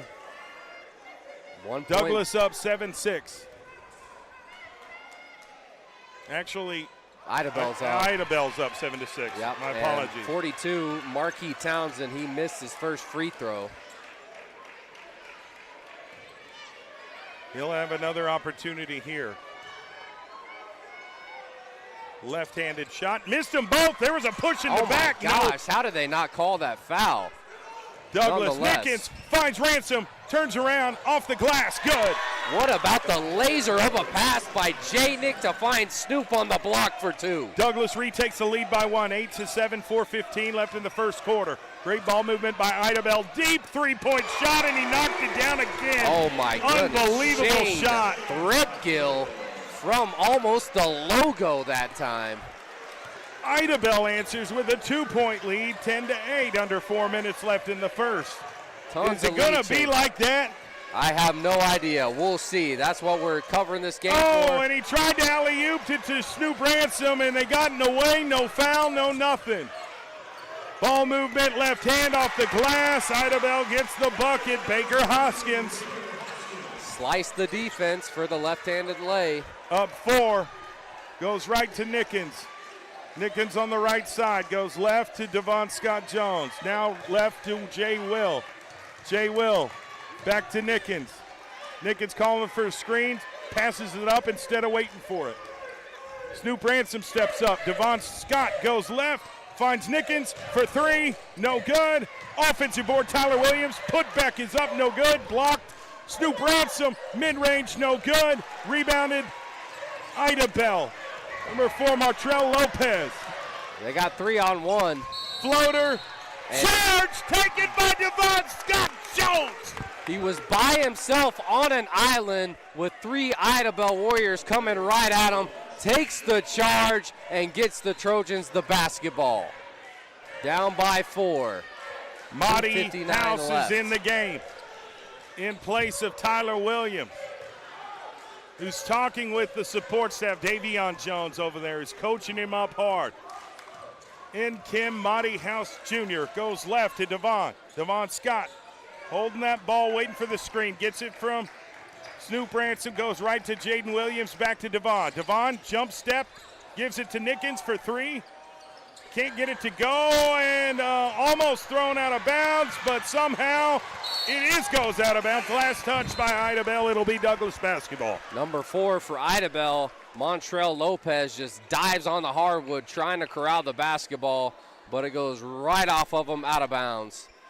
So Jay will throw it in for Douglas. Devon's going to Scott. step out, get it, gives it right back to Jay Will, gets the call from Coach Alexander. Jay Will back to Devon. Devon to Encam House Jr. Goes right to Jay Will. Jay Will drives, puts up the shot, gets the N1 bucket. The circus layup in a lot of traffic by the senior Jaden Williams. Starting since he was a sophomore, he's got a lot of great basketball under his belt, and that was a great bucket. 4 of the 5 starters talking with Coach Steven Alexander, while Jaden Williams, the senior guard, goes to the free throw line. What shoes is Jaden Williams wearing tonight? Devin Booker 1s. Can't get the bucket. That's very uncommon. Idabel gets it, moving it up the floor on the left side. 42, Marquis Townsend hands it to Threadgill. Another three-pointer, no, it is good. Oh my goodness. It is good. Off the backboard, off the rim, and then rolls back in the bucket for Threadgill. Unbelievable. Monty House back to Will. Jay Will to Devon Scott. Devon, high post to Ransom. Mid-range, buckets. Great pull-up and elevation in the middle of the lane by Snoop Ransom with the midi. Here's Townsend, number 42, gives it back to Lopez. Lopez is committed to Oklahoma State University to play football. He's a wide receiver, but he's a hell of a basketball player too. Here's Townsend. Nobody's really stepping him up. They're daring him to shoot it. Threadgill gets it, fade away, no good. Rebounded Snoop Ransom. He's going to bring it up the floor himself. Gives it to Jaden Williams. Williams getting the call from Coach Alexander, goes right to House. House to Tyler in the corner, goes top to Jaden Williams. Down the corner, Devon Scott. Snoop Ransom again, mid-range money. The lost art of basketball, the mid-range jumper is good again for Snoop Ransom 2 times in a row. Well, Snoop's mid-range is so underrated. Slept on. Everyone sees him dunking alley-oop style, and got the steal out of the pull. That's right. Good call. Good call. If it's the NBA, that's a clear path foul. But we're playing Oklahoma high school basketball. Great job by Jay Will. Gordavius Hankins gets the foul called on him, so Jaden Williams will inbound it from the side with 48.9 seconds left. It's a 1-point game. Here the Trojans have a 1-point lead, up 15-14, 45 seconds. They're going to let this clock tick down. Looks like they're trying to execute here. They're not trying to get the last shot. They're just trying to get a good shot that goes in. Tyler Williams, Jay Will for 3. Oh, and there's a fast break layup. Number 11 with to the cherry retake the lead. Idabel up 1, 18 seconds left. Trojans get the ball back. You can tell Alexander is uncomfortable by that play, that sequence. Here's Jay Will, see if they can tie it. Devon, high post, needs to shoot, gets it off, can't get it to roll. 17-14 right now. Thoughts after the first quarter, Dylan? It's a wild ride. And forth, yes, a wild ride of a first quarter. And the big reason that Idabel has this lead is the three-point shooting of Shane Threadgill. He's got 3 threes in this first quarter of basketball, and one of them was a prayer off the backboard, rimmed in somehow. But Douglas is a seasoned team. They know how to win. They will battle this storm just like the girls team did in that first game. This is expected. We know what's going to happen going down the stretch, and that's a close one. Yeah, I just think it's a 4-quarter battle. I mean, it could be, Idabel first quarter. It could be Douglas second quarter. It's just about who's the most efficient team in that last quarter and really can separate themselves. Right now, this is going to be a back-and-forth game for the second and third quarter for sure, and it probably will be in the fourth, just to be honest. But when you get into this deep in the playoffs and you're looking at an area tournament championship and a a spot in the state tournament's on the line, you're going to get the best of the best. That's exactly right. They're in for a battle tonight, but guess what? They're used to it. This is a championship team in quest of a three-peat. They know what it takes to win. They're never fazed by the big moment. Well, just talking with the guys before the game, they just seemed dialed in. But Ida Bell seems pretty dialed in too.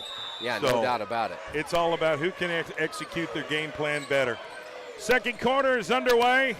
Here's Lopez to Cordavius Hankins. Monty House steps out to guard him. They trapped him, still complete the pass. Now Lopez at the high post, puts up the shot, gets the bucket, a blocking foul on Jaden Williams, and one bucket for Matrail Lopez. The Oklahoma State football commit will go to the free throw line for one. Yep, really aggressive take by him. Had Jay Will in a tough spot and gets the blocking foul. Now he's at the charity stripe for one after the made layup. Trevor Snell is in the game in place of Jaden Williams. I've really loved the progression of Trevor Snell. He's really impressed me with just his development this season. And he missed the free throw. Got it by Jaden Nickens. He's going to fire it to Snoop Ransom on the right side. Ransom, overthrew it to Devon Scott Jones. Tried to lead him a little too far ahead. Devon could barely get a finger on it, so careless turnover by Douglas. Down by 5 points early in the second quarter. All right, Tyler Williams is coming in for Jaden Nickens. Here we go. Lopez bringing it up the floor. Up 5, 19-14, 7:32 left in the second quarter. Stay tuned for our halftime show. Goes right to Jordan Lewis. Lewis to Threadgill. Threadgill being guarded by Trevor Snell. Left, high post, and a push by Devon. Yeah, they're going to call him for a push in the back. But that contact only happened because the pass was thrown behind the Ida Bell player. So he had to stop, and then Devon runs right into the back of him.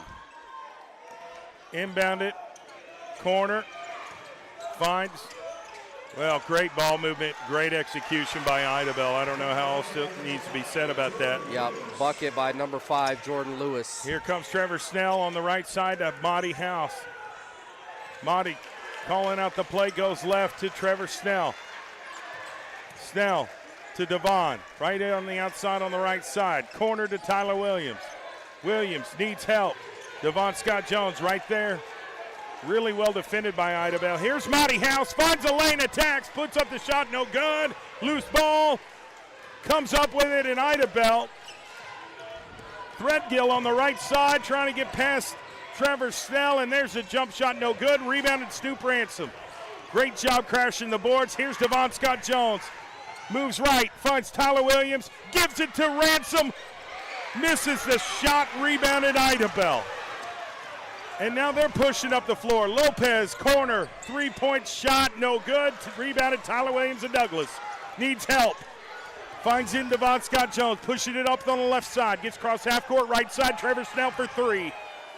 Off the glass, no good. Rebounded Devon Scott Jones, trying to get that shot off, draws the foul, goes to the free throw line. Douglas needs some points. Yes. Even if it's by free throws, whatever means possible right now. Yeah, you'll take what you can get. Phenomenal job by Devon Scott getting the offensive board, and then he gets the defender in the air with the pump fake, jumps to the side of him, creates the contact, draws the foul.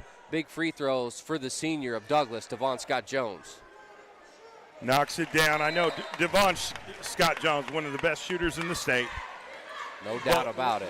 When you don't have the lead and you're at the free throw line, my heart starts beating.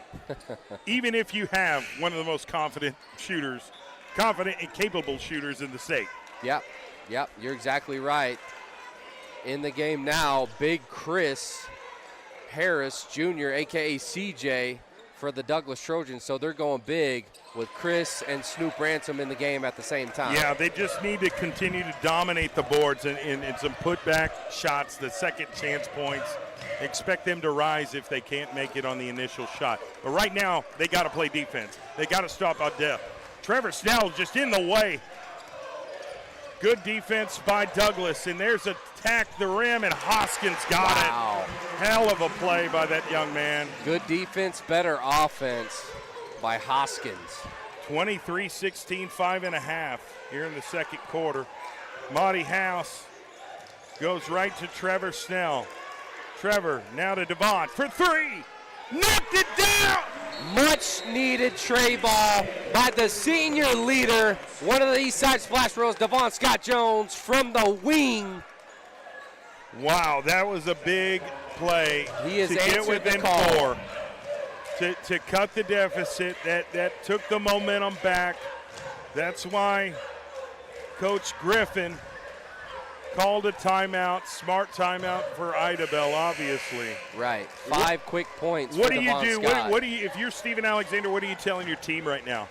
Just stay the course. We got to rebound better, and we got to get out on shooters because they've had some open threes and made them pay. So if we get out and challenge the shots, at least get a hand in their face, and then you got to start rebounding better. I think that's why they brought Big Chris in the game, to help the rebounding effect and also to challenge at the rim. So if they can do those things and then feed the hot shooter, which is Devon Scott Jones, and if they double him, he's got plenty of teammates that can step up and score. Yeah, Shane Threadgill of Idabel, those three-point shots that he made were 9 points in a row. NBA range. Here's Lopez bringing it up. Trevor Snell comes out to defend. They get it to Hoskins. Hoskins has shown that he can get to the rim pretty consistently, and so Snoop Ransom against Hoskins is a great matchup. There's Coach Alexander just talking to his team, setting him up. Here's Hoskins, kicks it, and they're going to call a foul on Chris Harris. Yeah, aggressive. Very physical down there in the paint. He went for the block, but there was definitely some contact on that block attempt. And they're talking down there now. Things it's are getting a little chippy. So 42, Marquis Townsend. He already missed 2 free throws in the first quarter. We'll see if he can make these. Puts up the shot, knocks it down, left-handed. 5-point difference right now. Idabel with a 5-point lead with just under 5 minutes left in the second quarter. Jaden Williams is coming back in the game. Trevor Snell came in, played some really good minutes. And now you're going to have Kingston Hall come in the game here, the junior forward/guard. He can play a number of positions. Missed the free throw, rebounded in Kim Monty House. Fires it to Jaden Williams. He looks like a man on the mission. Gives it, 3-point shot by Devon, no good. Rebounded, Monty House gives it right back to Jay Will for 3. Rebounded, Idabel. Lopez bringing it up. Douglas got to find a way to get some points here in the second quarter to cut this deficit. Crossed him up. Threadgill guarded by Devon Scott Jones. Great defense by Devon to not give that open 3. Hoskins just... He traveled, man. They missed that. Great ball movement. Threadgill gets to the top of the key in front of Devon Scott Jones. They're going to call a quick timeout by Coach Griffin. Going to stay right here. Wow. Wow is right, man. It's been a great first half of basketball here at the area championship.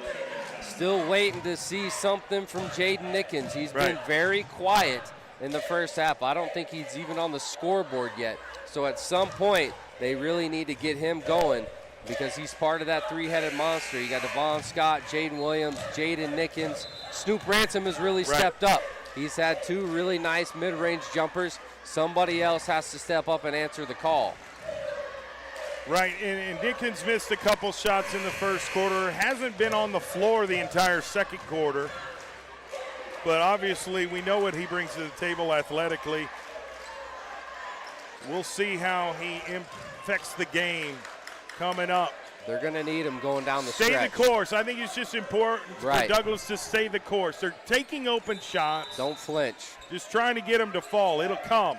All right, it's going to come. They just got to stay strong defensively. This Hoskins kid can play. And what a block by Devon Scott Jones to knock the ball out. Yep, clean block by Devon Scott, but it is off of him, so it'll stay with Idabel under their own bucket from the baseline. That's Lopez. Townsend to Hoskins to Lopez. Monty House right in front of Threadgill. Can't give him space. You can't give him anything. Great defense by Madi. He puts up the shot. Madi, somehow the ball gets impounded to Douglas. Ransom. Here's Madi. Corner, Devon. Mid-range jumper. In and out. Rebounded Idabel. 3:40 left. Idabel with a 5-point lead in the basketball. Goes left, spins. Backs up, gives it to Lopez, spins into Devon Scott-Jones, but that's in travel. Yes, so indeed Douglas it will is. get the ball back. You cannot take 3 steps. You got to pull up after the second. He does not. So a turnover, and Douglas gets the basketball. Really got to try to capitalize on this turnover right now. Jaden Nickens back in the basketball game. Snoop Ransom to the bench. J. Nick changes his shoes to the Kobe Mamba 5s. Maybe that's going to get him going. Who Devon knows? Scott right here on the left side, looking for J. Will, goes high post to Jaden Nickens, back to J. Will. J. Will spins, gets fouled, he'll go to the free throw line. I love that. Love Hoskins that. Get downhill. gets called for the foul, so J. Will got to take this opportunity. Got to take this opportunity to knock these down. You rely on your veteran players in the big moments, and this is a big moment. Down in the second by 5. Make it 4 now with that made free throw by Jaden Williams. Kingston Hall right there at midcourt, just pretty impressed with his development this season. He's getting more and more confident. Yep. If you can get him going offensively, then you've got trouble for Idabel. Both free throws are good for J. Will. 3-point game here. Townsend bringing it up the court, goes left to Hoskins. Hey, he stepped out. Well, it's over and back. So he threw it to Hoskins, but Hoskins was still he behind crossed half court court already, and he threw back into back court. Can't do that. Careless turnover by Idabel. We'll see if Douglas can make him pay. J. Will back to Monty House on the right side, back to J. Will. Now left to Devon Scott-Jones.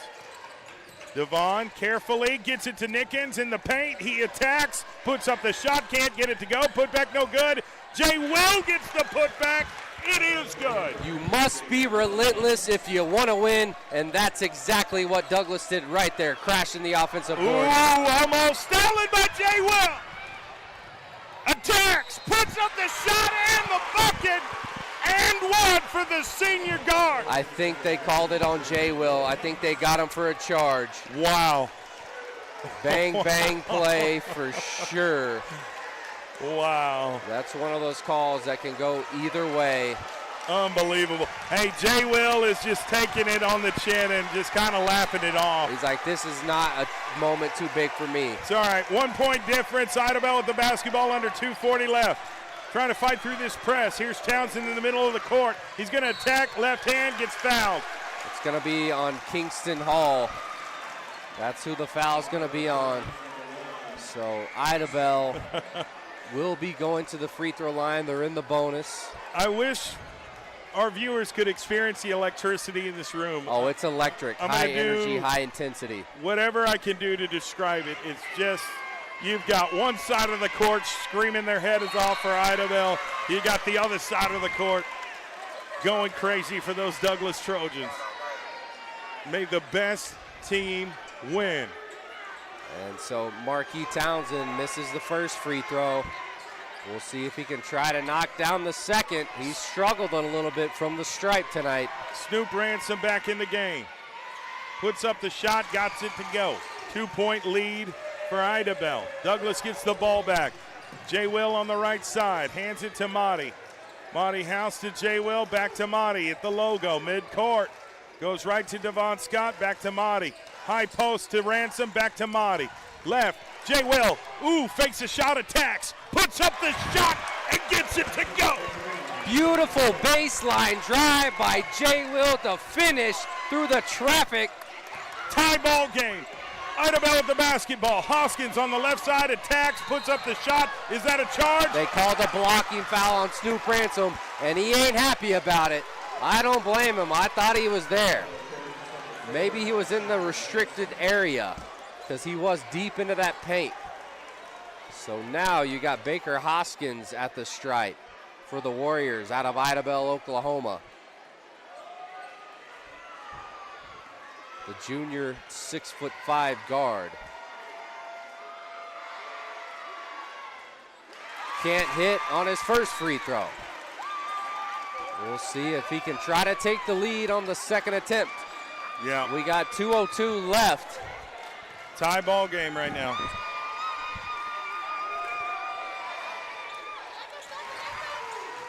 And he makes the second, so it's a 1-point lead for Idabel.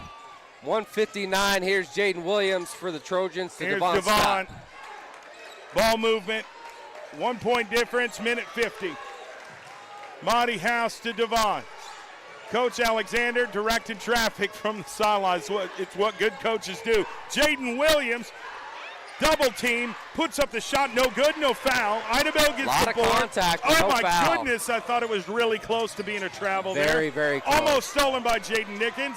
Hoskins, what a battle at the rim. Wow, beautiful block. What are they going to call? What are they calling? It's got to be a jump ball, and it is a jump ball indeed. Possession arrow in favor of the Trojans. So great defense without fouling by Douglas right there. I mean, are you seeing those collisions by Hopkins? It's so physical down there. And Snoop Ransom above the rim. That's what's going on. Minute 19. Jaden Williams on the left side. Goes a high post to Nickens. Nickens spins, attacks, puts up the shot. He got fouled. He'll go to the free throw line and have an opportunity to take the lead. This is a moment for this Kansas Jayhawk commit to step up for his team. Right now, they need him. They need everything they can to make this run going into halftime. Minute 13 left. Coach Alexander would really like to have this lead at half. Can't hit on the first free throw. At least we're seeing Nickens come in the game and make an impact. Yeah, we like him when he's downhill. He's so athletic, can jump out of the gym. He's very hard to defend when he is driving that lane. He had over 35 points just a week ago. Yeah, just a week ago in the regional championship. Missed that one too. Idabel with a 1 point lead, minute 10 left in the basketball. Latrell Lopez, Devon Scott, just his eye on the ball. Lopez, hands off to number 5. Devon Scott right in front of him. Great ball movement, puts up the shot. It's going to be an offensive foul on Idabel. That time, Snoop Ransom got the charge call. His feet were clearly set, and now his team gets the ball back. 51 seconds left, down by 1. Jaden Nickens goes right back to the bench. In comes Kingston Hall, and here's Monty House dribbling it up the court. Overlooking the defense, goes right to Devon, back to Monty. J. Will on the left side, Ransom in the corner. 35 seconds left here at Chickasha for the Area Tournament 2 championship title. Coach Alexander always tries to limit the possessions at the end of the half, so he'll probably hold it for the last shot. Winner of this game stamps their ticket to the state tournament. 12 seconds left. Monty House to Ransom. Ransom, mid-range jumper, misses. Rebounded Idabel. Stolen. 1 point game here at the end of the second quarter, going into halftime. Thoughts, reactions of our first half of basketball. It's been intense here at Chickasha. We knew it would be a dogfight. What adjustments do you make right now if you're the Douglas Trojans? Well, they just got to settle down. They came out very fast-paced. Both teams have been playing very fast-paced basketball. Now going into the second half, it's time to settle down and really lock in. Run your sets. Get the good looks. They've gotten some really good looks. Some of the shots just haven't fell. But the good thing is they're only down by 1 point going into this halftime break. So they have everything right in front of them. going into the second half Well, of basketball. I mean, I've seen some good things, and I've seen some struggles. I mean, Right. when you get to this level, this far in the postseason, it's just a grind. It's an absolute grind. So we're Right. going to take a quick break. We'll discuss more strategy. We'll talk more with the Douglas Trojetts, senior guard Brianna Jones, who had an outstanding game. They've stamped their ticket to the state tournament. We'll talk to her as well. We'll also talk with Tylen Holmes, who we did a spotlight on before the game. So stay with us. Area 2 Tournament Championship. Be right back after this short break. Hey sports fans, get ready to step into the world of championships with Super Prep Live, hosted by Miles Perry, only on OKC Sports Radio 105.3 FM. Dive deep into the lives of high school and college athletes with exclusive interviews and insight that reveals what makes them great. Follow Super Prep across all social networks to never miss a moment. It's Super Prep Live with Miles Perry. Tune in, get inspired, and stay connected. Visit OKCSportsRadio.com. Injuries don't wait. For business hours, now you can be seen 24/7 for sports injuries. Whether you have a sprain or a broken bone, at the SSM Health Bone and Joint Injury Clinic at 13401 Northwestern. Oklahoma City, I'm Miles Perry, and who wants to win $10,000? First of all, you gotta be a high school senior in the Oklahoma City Metro. Second of all, you gotta hit that QR code down at the bottom. Third of all, this is brought to you by Love's Travel Stops and Country Stores and Perry Publishing Broadcasting. And don't forget Super Prep.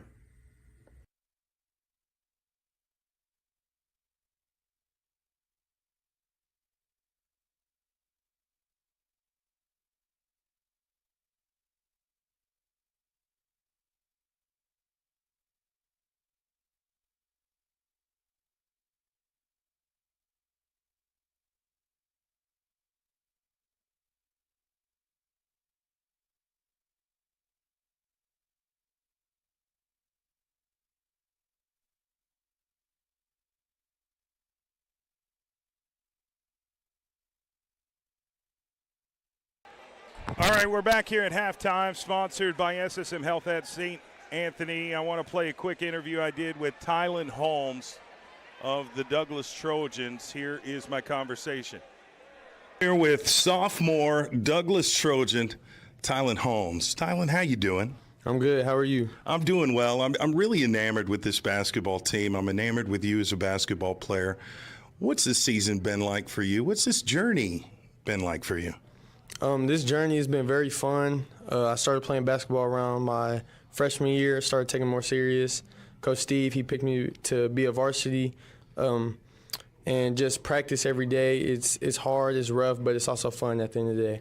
Well, and that's what I'm saying is like your progression, your development really developed quickly, and it's showing on the court. Thank you. I appreciate it. What's these games, these minutes been like for you? Are you feeling comfortable out there? I've definitely gained my confidence, some more confidence over the summer of my 9th grade year. You know, AAU, I was on the team AET under Coach Steve and all that, so that's definitely helped me grow my confidence. And but not just the summer or practices, like even after practice or on the weekends, I'll go in the gym and I'll continue to get better, and that just helps me grow more confidence. Well, and you're playing with a great group of guys that really facilitate. That's the style of basketball, is unselfishness. Would you agree? Oh, yes, sir, absolutely. I feel like our entire team, everybody's just very unselfish. Well, it shows on the court, and obviously you got a big one tonight. This is the area tournament. You win, you're in. Mm-hmm. You're trying to get to that state title, but you got to earn your way in the tournament first. What's your perspective on the game tonight? I think it's going to be a very good game, but I feel that we are more physical and the more stronger, more athletic team, so I think the favor's going to be in our hands. Yeah, what's the key early on that you feel like your team wants to get accomplished early?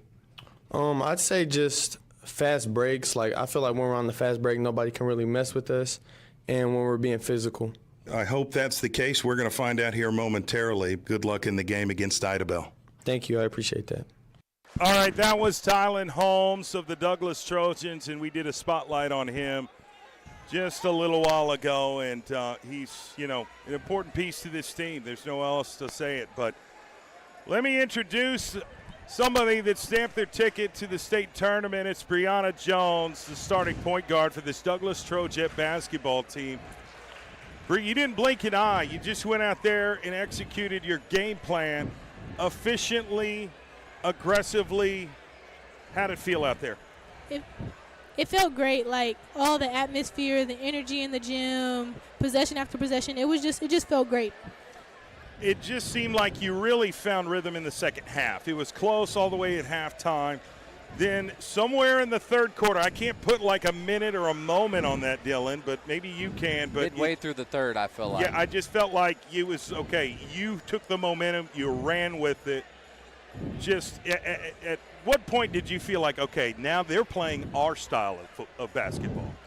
Yeah, I would say it was about the third quarter where we realized like it's our game, so we got to play our game. We got to stop going back and forth. So let's lock in and take the lead. And I even talked to you guys before the game, and I mentioned the 25-1 record, and it was like, I wish you could see. Where's the camera? It was like, like it was just like they, okay, whatever. I mean, we're going to concentrate on what we do. We're not worried about them. Again, didn't blink an eye, and it was just all focused. Just an incredible job, Brianna. And what's it mean to you just to know that, hey, my ticket is ready to go. We're playing in the Big House next week. It's great. It knows that all the work we put in from preseason, before playoffs, like it just shows like all the work that we put in, that it's showing. It's showing now. And that this is the last stretch and we got to give it our all. Now, Coach Woods has preached one-game series. But in reality, you're 3 games away from hosting up a gold ball. Is that something you let your mind go? Is that something, are you just solely focused on the next game, or do you think about the future? What's that mindset like? I mean, I think about the next game, but then sometimes it's like, what's after that? Right. But then I have to lock back in and know that it's one game at a time. We got to win in advance. How impressed were you with your front court? With your with Jaslyn Brown, Nakaya Burge. I thought Marquia Pratt played a great basketball game. There were several others. Who stood out to you today, teammate-wise? I feel like Nakaya, Marquis, and Jazz, like they ran the court like they were supposed to, got those easy buckets, running the court like we're supposed to do. And that showed, because they're not going to be able to keep up. Well, I thought it was, a very strong game. Jordan Anderson played outstanding. Yes. Justice Woods, what's your take on Justice? What's the future hold for her? What's she like in practice? Tell me. Talk to me. The future is bright for Justice. She is going to be that player. But at practice, it's live, it's energy. Even if she's not having a great practice, she's still going to bring energy. She's going to communicate. If she's not going, then I feel like it's just not our team. If she's not talking at practice, it's not going to get us going. Right. But once Justice gets that energy and she gets to talking and stuff in practice, it's great. What were the adjustments that you made at halftime? What was the topic? What did you talk about? Because whatever was said obviously motivated for you for the second half, and whatever adjustments you made in the second half worked. Yeah. So what was that discussion like? It was mostly like rebounds and putbacks and like letting those little possessions go and fixing the little things. Right. Dylan? So we got to meet your family pregame, before the game. With them being here present at this game, what does it mean to you putting on that type of performance to run away with the game in the second half? Well, them being here shows that like it's the support. Like it's just they supported me since I was little. Like it just shows that they're there for me. And it's great looking in the stands, seeing your parents involved, knowing not everybody has parents that can come to the games or make their games far, but that my mom and my family is going to drive out here and make it to every game that they can. Knowing it's my senior year, they're trying to end me off with a bang.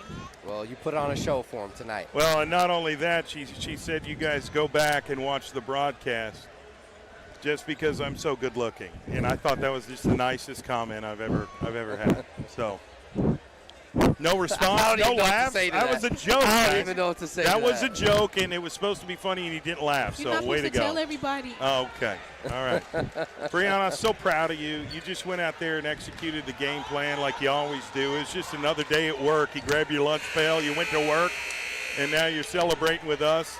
Good luck next week in the big house. Thank you. See you at the big house. All right, Brianna Jones, that's your starting point guard for the Douglas Trojetts. Got to be happy with their accomplishments so far this season, but they're not done yet.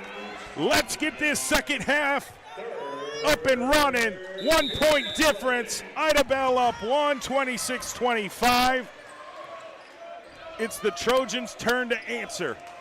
Third quarter action is underway here at the Area 2 Tournament Championship. Winner goes to state. Ida Bell with the ball. Threadgill on the left side, kind of running in circles, trying to figure out how they were going to attack this defense, but Devon Scott Jones is in the way of everything. Got to play strong defense, get stops, and then capitalize. That's the theme this second half for the Douglas Trojans. Hoskins on the right side.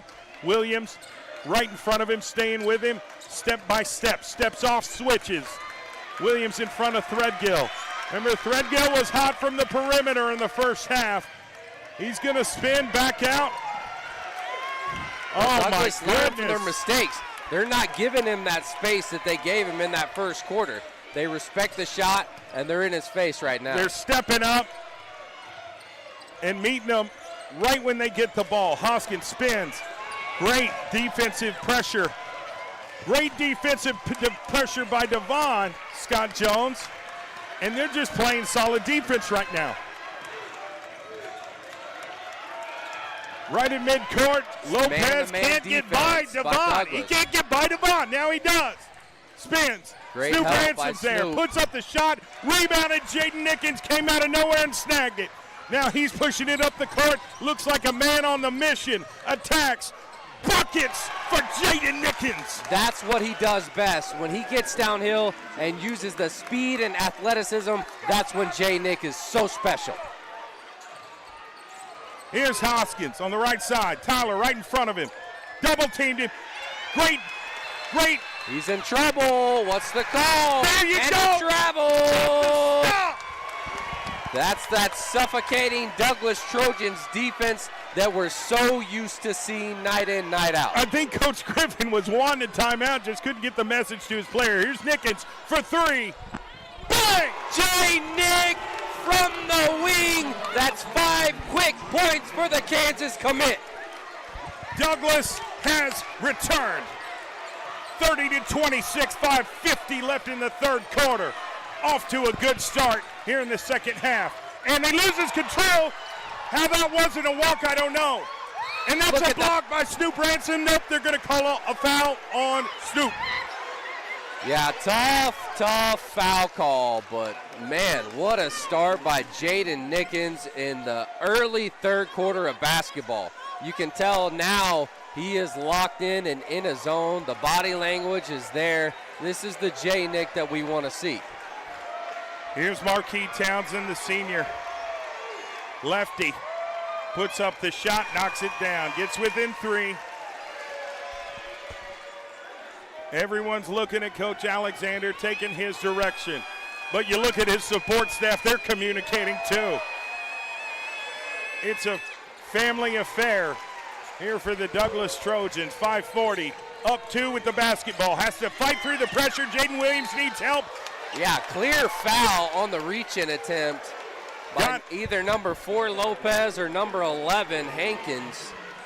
One of them fouled. There's a contact. Yeah, it's getting chippy down there. You can just hear what Jaden Williams and Martrell Lopez are saying to each other. It's absolute battle right now. It's a dogfight right now. 2-point game, 5:36 left in this third quarter of basketball in the area championship. Douglas thrives in these types of moments. We got some more talk by Jaden Nickens and Threadgill. And now Lopez and Nickens and Marquis Townsend. Little friendly competition, just letting the other guy know how much they like him. The crowd is into it, ladies and gentlemen. There's a timeout right now. Coach Stephen Alexander loves the fire in this team. Now he's got to get him refocused. Okay, I like the fire, I like the fight, but now let's lock back in at the task at hand. And that is ultimately to win this basketball game in the area championship. We want to punch our ticket tonight. We don't want to play tomorrow. So let's get the job done. This is impressive. I mean, you want high-level basketball. You got it. You got it. Welcome to the area tournament final where two teams are absolutely desperate for a spot in that state tournament. Nobody really wants to play tomorrow if they don't have to. Right. They just assume stamp their first-class ticket to the big house today. Here we go. Jaden Williams going to inbound it from the baseline, or from the sideline. Devon Scott gives it right back to Jay Will. Jay Will on the right side goes left to Jaden Nickens, back to Jay Will. Left to Devon Scott Jones, back to Jay Will. Back to Devon. Left side to Nickens, almost steps out of bounds. And there is an out of bounds, and he stepped it. Oh, man, I thought it was a push on number 42, Townsend. It was real physical over there. There wasn't a lot of room there to move. We couldn't see. It's on the far side from us. Coach Alexander was yelling, that's a push, but the referee doesn't call it. So now it's Ida Bell basketball. Lopez on the left side. Now he moves middle, guarded by Jaden Nickens. Hoskins in front of Tyler Williams on the right side. Crosses over, crosses back, goes left, attacks, jump stops. What a block by Tyler Williams, and a steal by Tyler Williams. Gives it to Jay Will on the right side, goes to Devon Scott Jones for three. Bang! Too much space. Hand down, man down. The sniper, Devon Scott Jones for three. Here's Threadgill, who's cooled off here in the third quarter. He was hot from three in the first half. Puts up the shot. What defense by Jaden Williams. And what a block by Deshaun Snoop-Ransom, but he's going to get a foul called on him. Man, I don't know about that. That was pretty much all ball. Didn't see the contact, but the referee, I guess he calls a cheap one on Snoop Ransom. To me, ball don't lie, but apparently it lied. Yeah. So 5-point game. Douglas Trojans have the lead. 4:30 left in the third. Ida Bell with the basketball under their own goal. They'll throw it in from the baseline, trying to find someone to try to get Threadgill. Threadgill top. I thought Jay Will was going to have a shot at a steal. He goes left to Hoskins. All in front of him is the Douglas Trojan.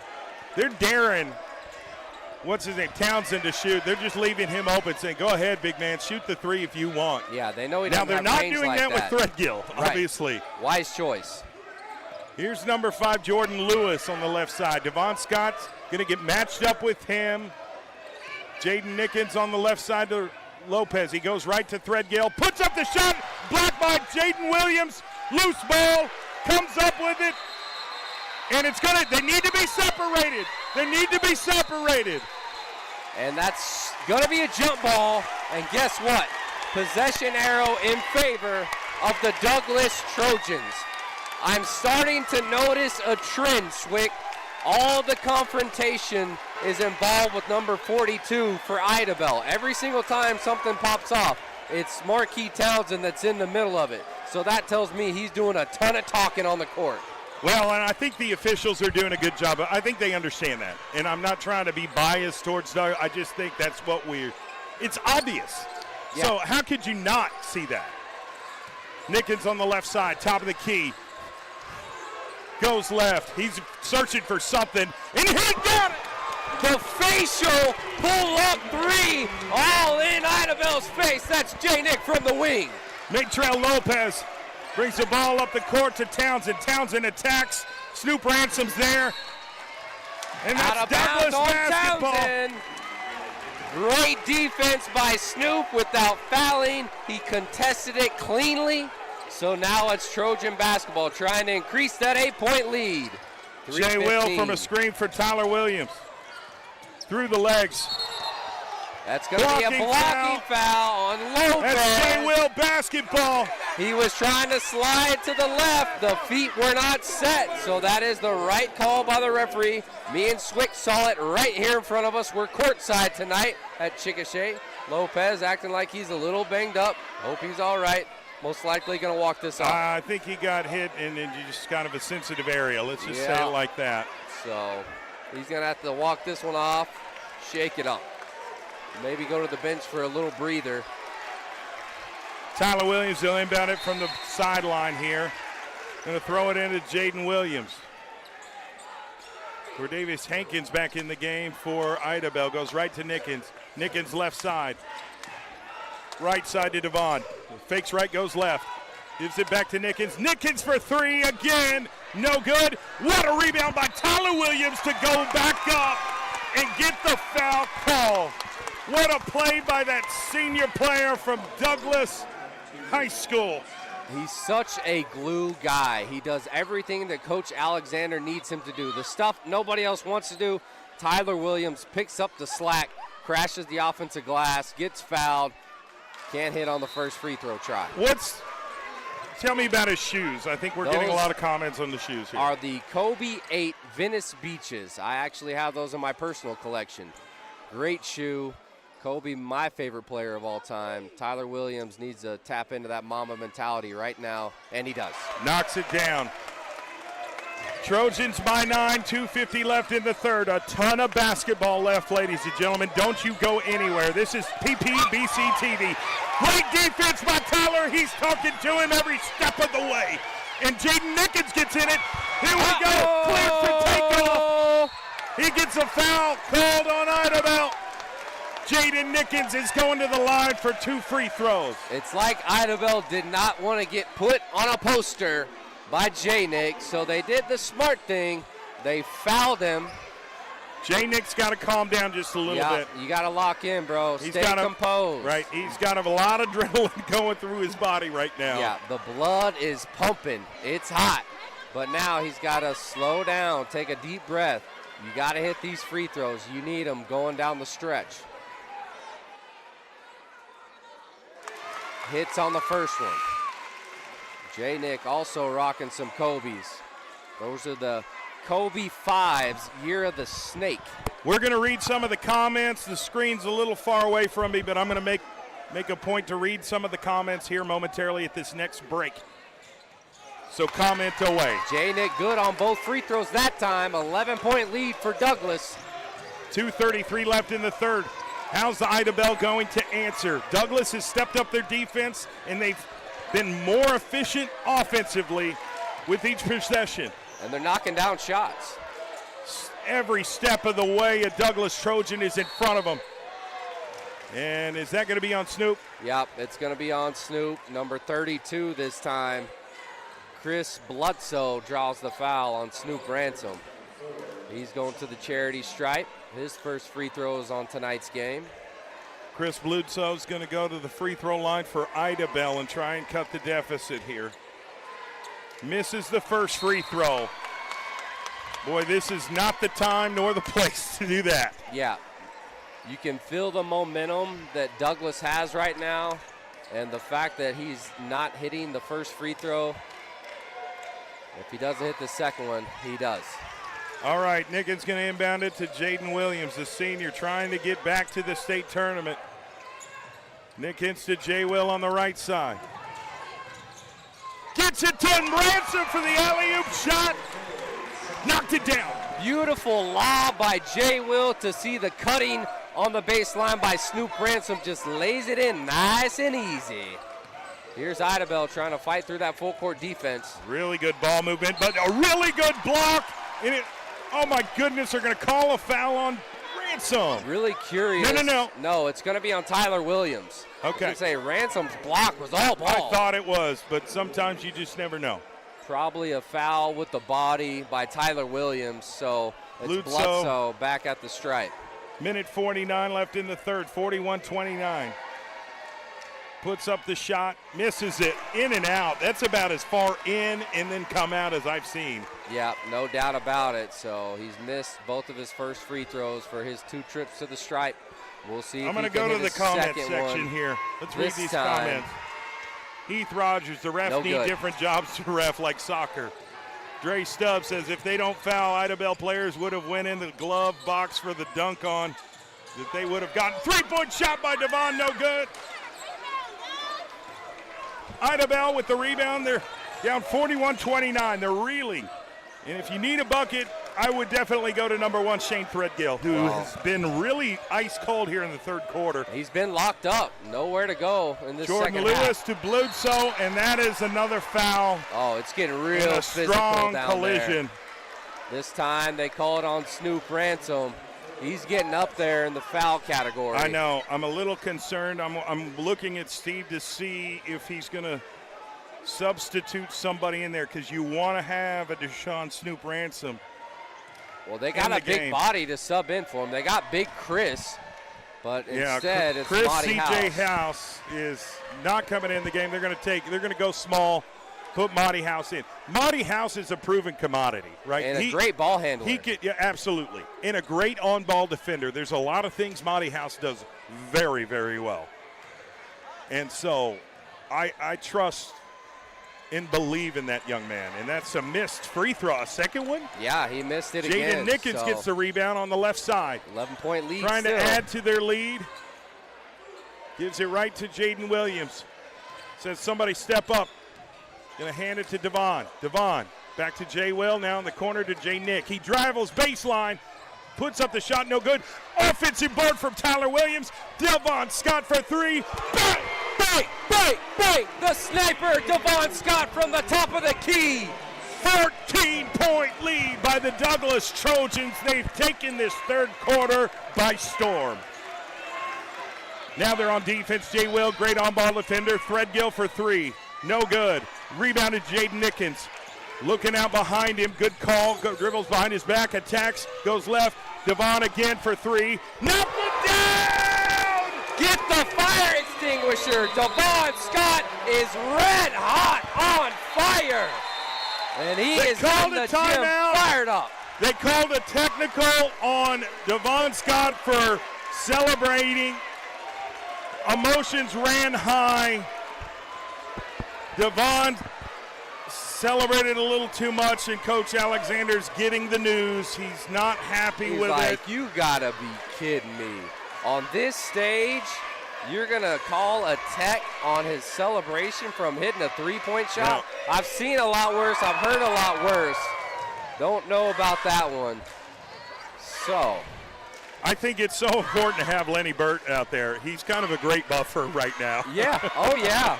I mean, he's a head coach, right? State championship coach at PC West. He won a state title as a head coach, and what a blessing it is for Coach Steve to have him as an assistant. Right, but I mean, when you look at the staff, every assistant has championship rings. They have a championship pedigree. Yeah, they know what it's like. That's right. To win a gold ball. So you've got to keep your composure. It's hard to do. They're 16, 17, 18 years right. old.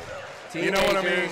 They're going to talk a lot. They're going to say a lot. So now it's Threadgill at the free throw line. If he makes it, it'll be his first make of the whole second half. Got it. All right. 47-31, 27.2 seconds left in the third quarter. Misses the second one. Yeah, that's big. They've been really struggling from the stripe in the second half of basketball. Douglas is up. Now they're going to get the ball back. 47-31, 27 seconds left in the third. And Matro Lopez is going to inbound it for Idabel. We'll see what type of inbound pass they run, and they throw it into Lewis. Lewis gets cross half court. He's got Devon Scott Jones right in front of him. Goes left, no screen, hands it off to Lopez. Switch. Devon Scott on Lopez. Oh, stolen by Jaden Will. He's going to attack. Gets fouled, misses the shot, but he'll go to the free throw line, and he's swimming down there. Look at Jaden Williams. Oh, my God. What a steal by him. He has such a long arm to get the hand in there, get the steal. On one-on-one fast break, draws the foul. Now he's at the stripe for two shots. Let me go back to the comments section here real quick. First free throw by Amanda Williams says, Idabel looking sleepy. We got that stamina. Oh, Dre no doubt. Stubbs says they're hitting everything out here like the 2K sliders up. Victor Scott said, let the kids play. Tevin Campbell says, how many transfers they get this semester? I have no idea how many transfers Idabel got this semester. I don't really care as long as it's by the rules. Jay Will hits both free throws. And I believe it is. All right, here comes Idabel. Bringing it up the floor. Deep three by Lopez, no good, and that's the end of the third quarter. Wow, wow, wow. The Douglas Trojans are 1 quarter away from stamping the ticket to the state title. Stay with us, fourth quarter coming back. This is Area 2 Tournament Championship game basketball between Idabel and those Douglas Trojans, sponsored by SSM Health at St. Anthony, OCCC, and Super Prep. We'll be back.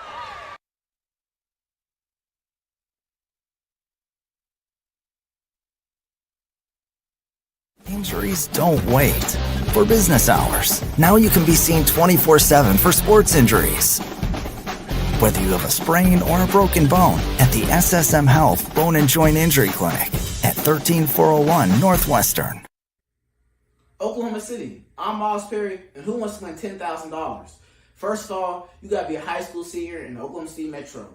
Second of all, you gotta hit that QR code down at the bottom. Third of all, this is brought to you by Love's Travel Stops and Country Stores and Perry Publishing Broadcasting. And don't forget Super Prep.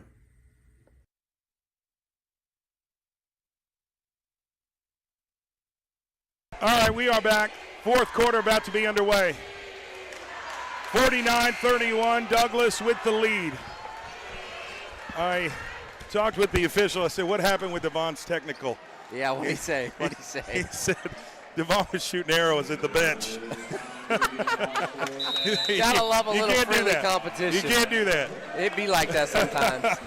Hey, they not like us. That's true. That's true. Oh, my God. Here's Idabel on the left side. Three-point shot by Threadgill, no good. Fighting for the board, it's Monty House. Comes up with it, fires it to Devon Scott Jones.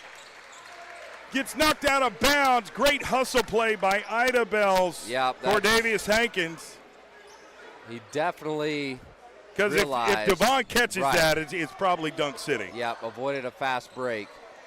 Here's Jaden Williams crossing. Well, I mean, he'll cross me over without even doing that. It's incredible. Here's Devon. It goes off the screen from Nickens. Back to Nickens for three. Bang. Too much space for the Kansas Jayhawk commit. That's poetry in motion. Jaden Nickens for three. 21-point lead right now by the Douglas Trojans. The floodgates have opened. Now they must finish strong. Here's Idabel. That's Lopez, the OSU football commit with the basketball. Monty House right in front of him. Jaden Nickens is the on-ball defender. They get it to Hoskins. Hoskins going to step back, go back to Lopez. Coach Griffin over there for Idabel is like, we got to turn it out. You got to score now. Loose ball. Dive. Jaden Williams gets the steal, gives it to Monty House. Here's Nickens right here on the right side. Oh, my that goodness. layup. Too much sauce by Jaden Nickens with the handle and the finesse finish. Now it's Lopez bringing the ball up for Idabel Warriors. Looking to his left. Nobody home. Finds Hankins. Hankins dribbles to his right. Now back to Threadgill on the wing. Blocked by Jay Will. Jay Wills gets it, crosses over. Steps up, goes corner. Three, Devon. Let it run. No. Didn't make it. Didn't make it. I thought it was going in. It went in and out. And Lopez almost got it stolen by Tyler Williams. Ball goes out of bounds. They're going to say it was off Idabel. Yeah, it definitely was right in front of their own bench. Look at Jaden Williams just clapping. He loves the effort of his team in the second half of basketball. Jaden Williams is playing at a tremendously high level tonight. He's built for these moments. He's a two-time state champ, started since he was a sophomore. Monty House right at the logo, overlooking the defense. Threadgill comes out to guard him. He's going to start shaking and baking, goes right side to the wing to Nickens. Nickens pulls up again, no good. Loose ball. Monty House comes up with it, gives it to Jaden Williams.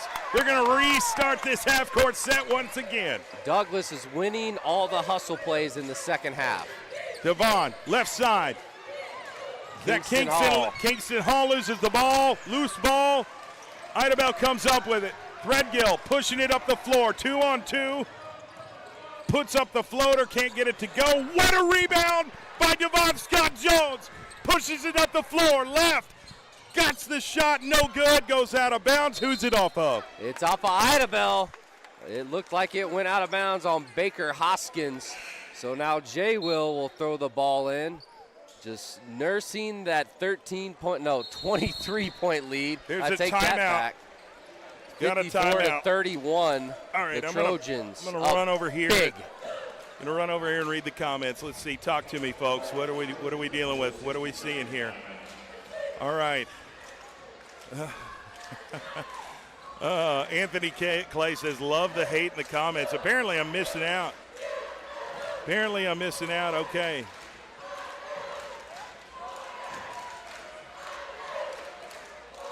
Okay, I got my producer moving up. Okay. Z says, what up, Swick? What's up, Z? Scroll down a little bit for me. Victor Scott says, Douglas, it's time to put these guys to bed now. Dre Stubbs says, what up, Tony? Okay. All right. Dre Stubbs says, took down Weatherford 2 straight years in a row, and it ain't stopping this year. Wow, that is strong. Bold strategy right there. That is strong. 54-31. I will say this, it's going to take a lot to beat these Douglas Trojans. I don't know what the future holds, but we're in for some high-level competition next week. But we got to get through today. All right, we got to get through today. Nickens, fadeaway jumper, money in the bank. With the Dirk Nowitzki one-leg fadeaway, just showing off what he can do. Such a high-level talent. You can't defend that shot. He puts that knee up and fades away, nobody can stop it. Ooh, came close to a careless turnover for Idabel. They go left, spins. Now they're going to restart it. Nickens steps up. Lopez attacks, puts up the shot. He'll go to the free throw line. Who's the foul on? 23. It's going to be on Jaden Nickens. All right. He don't like it, but hey, it's all good, brother. You know, played a great second half of basketball. I know. He sparked the team. He came out, had that drive, got fouled, and then he comes down, hits the 3. Quick 5 points for Jay Nick to get this thing going in the second half, and they have not looked back since. Somebody's stamping their ticket to a state tournament in 4 minutes and 42 seconds. We know who the favorite is at this point, but anything is possible. Yep. Got some substitutions. Monty House coming in. Who they taking out? Looks like Jay Nick after he just committed that foul. All right. So, all right. Monty House, Kingston Hall, Jay Will, Devon Scott, and Snoop Ransom. I mean, in Tim, Monty House Jr. is kind of the Swiss Army knife. He can play any position you want him to. Gets it to Snoop. Snoop's going to slow it down, gives it to Jay Will, and there is a push. It's going to be a timeout by Coach Steven Alexander. I thought he was saying push. Okay. He didn't like something that he saw, so calls a quick timeout. He wants to make sure they finish this game the right way. We got to put the nail in the coffin and get our ticket punched so we can head over to the State Fairgrounds Arena next weekend. All right, talk strategy here. Like, you're up 56-33, but you cannot become a clock milker. Right. That sounds kind of weird. No, I got you. But you know what I'm saying? Like, I think you've just got to continue to play your game and not even look at the scoreboard yet. Run your sets. Run your offense. You keep playing, yeah. Yeah, exactly. Continue. I didn't mean to cut you off. No, you're good. It's just run your sets, run your plays where you know you're going to get somebody open for a good look, get downhill, try to make them foul you. Just play like you don't have this big of a lead and just keep the foot on the gas. Jaden Williams on the right side, right on the wing. Crosses up, goes right to Devon. Devon heavily pressured by Hankins. Snoop with the screen. Devon on the right side. Goes high post, gets it back. Got it knocked right back to him, and there's a reach-in foul on Idabel. And 32, Chris Bluso accepts the penalty, points at himself, said, that was on me. That was on me. Yep, it will be on the floor, though, so no shooting foul. Monty House is going to inbound it. Looking for Devon Scott Jones. As long as he's not shooting arrows at the sideline, he should be able to play the rest of the game. Here's Jay Will. Right side, Jordan Lewis in front of him. Goes left off a screen again. Jaden Williams trying to look for a spot, mid-range shot, Monty in the bank. So nasty, the spin cycle to the pull-up midi on 2 defenders. That's Jay Will. Don't forget Monty the name. House on the left side. Almost double teamed it. Threw it, stolen by Devon Scott Jones. They're off to the races, left hand. Blocked. Monty House with the rebound. Drives baseline, attacks. Got the foul. He's going to the free throw line, and he kind of came down a little wrong there, and he looks like he's in a little bit of pain. They're helping him up. He's going to run it off, walk it off. Monty His teammates House. like, we ain't got time for you to be laying on the court. Exactly. Get up and get these free throws. That's what it was. They got him right up. Hey, his teammates know him well. Kingston Hall is in the game. Kingston Hall is sneaky good at defense. Yep. Sneaky good. Nicest guy you'll ever meet off the court, but he is annoying on the court defensively. I can promise you that. All right, here we go.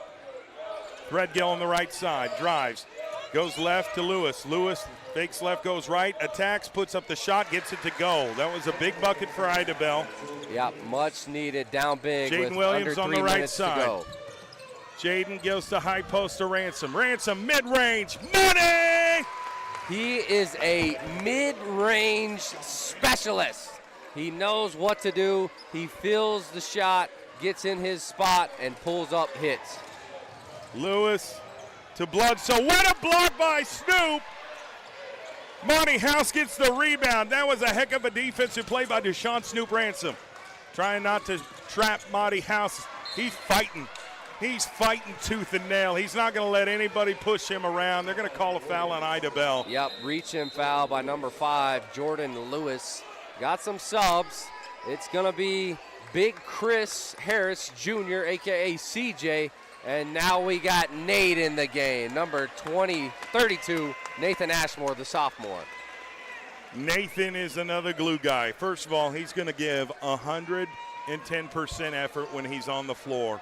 And guess what? He's got fresh legs. Yeah, he's got real fresh legs. So he's itching to get out there and make an impact for his team. Monty House on the left side. Calling out the play. He's got Lewis in front of him on the right side. He drives, finds a lane, puts up a floater. Loose ball recovered by Idabel. Rebound. Threadgill on the left side gets past Monty. Goes left. Pulls up, jumper, no good. Chris Harris with the rebound. 6'9" sophomore. I think he's 6'10" by now. There's Devon. Great ball handling skills. Gives it to Monty. Monty crosses the court. Goes left to Lemons. High post to Ashmore. Left to Devon. Devon gets double teamed. Doesn't bother him. Very patient with the Doesn't bother basketball. him at all. 1:45 left in this game. Douglas is up 30. Yep, going to be a foul on Idabel. Devon Scott split those 2 defenders and ends up getting fouled. But they're not in the bonus yet, so it is a foul on the floor. Some more subs. Now it's number 2, Trevor Snell, the sophomore guard in the game for the Trojans. Yeah, Devon Scott. It's not a 30-point split. They're up 25. Sorry, I'm not very good at math, ladies and gentlemen. I'm just watching basketball. Enjoying 25-point lead right now for the Douglas Trojans with 1:41. They're not far away from stamping their ticket to the tournament. Marty, what a bully. What a shot. Ashmore with an offensive board, and he's going to fight, and they're going to call a jump ball. Or is that a timeout? Did Steve It's get a the jump ball, and it will stay with the Douglas Trojans. I saw Steve trying to get that timeout. But I say throw it up right here to Big Chris. Throw the alley. He wants it. Here's Ashmore to Snell. Snell gets a reach-in foul. Another foul. That's foul number 4 for Idabel in the fourth quarter. So every foul that Idabel commits from this point forward will result in free throws for Douglas, right? Yep, that's exactly right. Got another sub. Isaac Dorsey, the sophomore guard in the game for Douglas. Need help. Tried to get it to Ashmore, got tipped. Idabel for three, no good. What a rebound by Isaac Dorsey. Got up there aggressively. Snell just beating everybody down court. Goes left to Dorsey. Back to Snell. Baseline. Needs help. Gets it to Kingston Hall. Through the legs. Left to Snell. Drives baseline. Puts up the shot. Going to the free throw line for the sophomore guard for the Douglas Trojans. Number 2, Trevor Snell. Love that aggressive baseline drive by Trevor Snell, going into the taller defender's chest and drawing the foul. He's at the stripe. 2 shots for the young gentleman, Wow. the sophomore.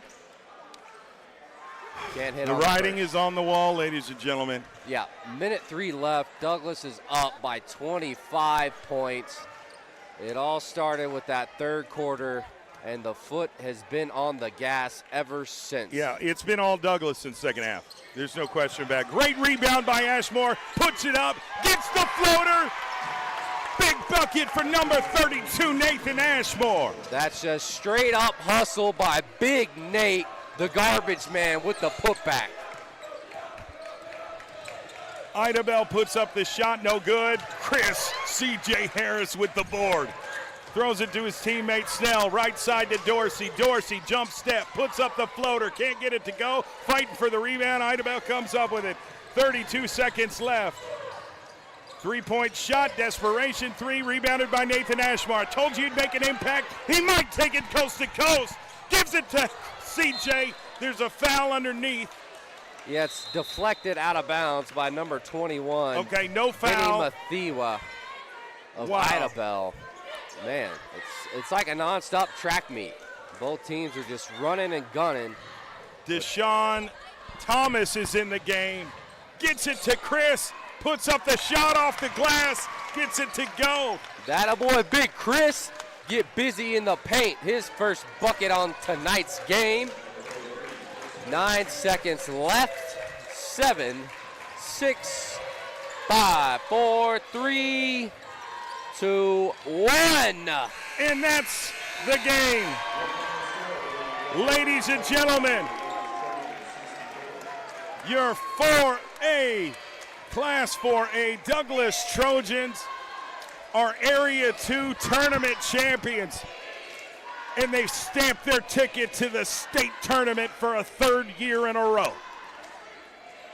It's like the Big House is their second home. They're so used to being there. They're so used to winning championships. So now they're going back home to the 405 to OKC to try to end their quest for a 3-peat. Unbelievable. What a job by these young men out of Douglas High School on the east side of Oklahoma City. They are area champions at Chickasha High School tonight. Next week, we will see them at the Big House, Jim Norwick Arena, for the last time.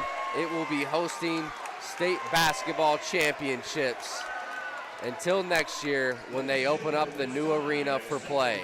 Heck of a job by these kids out of Douglas High School. Wow.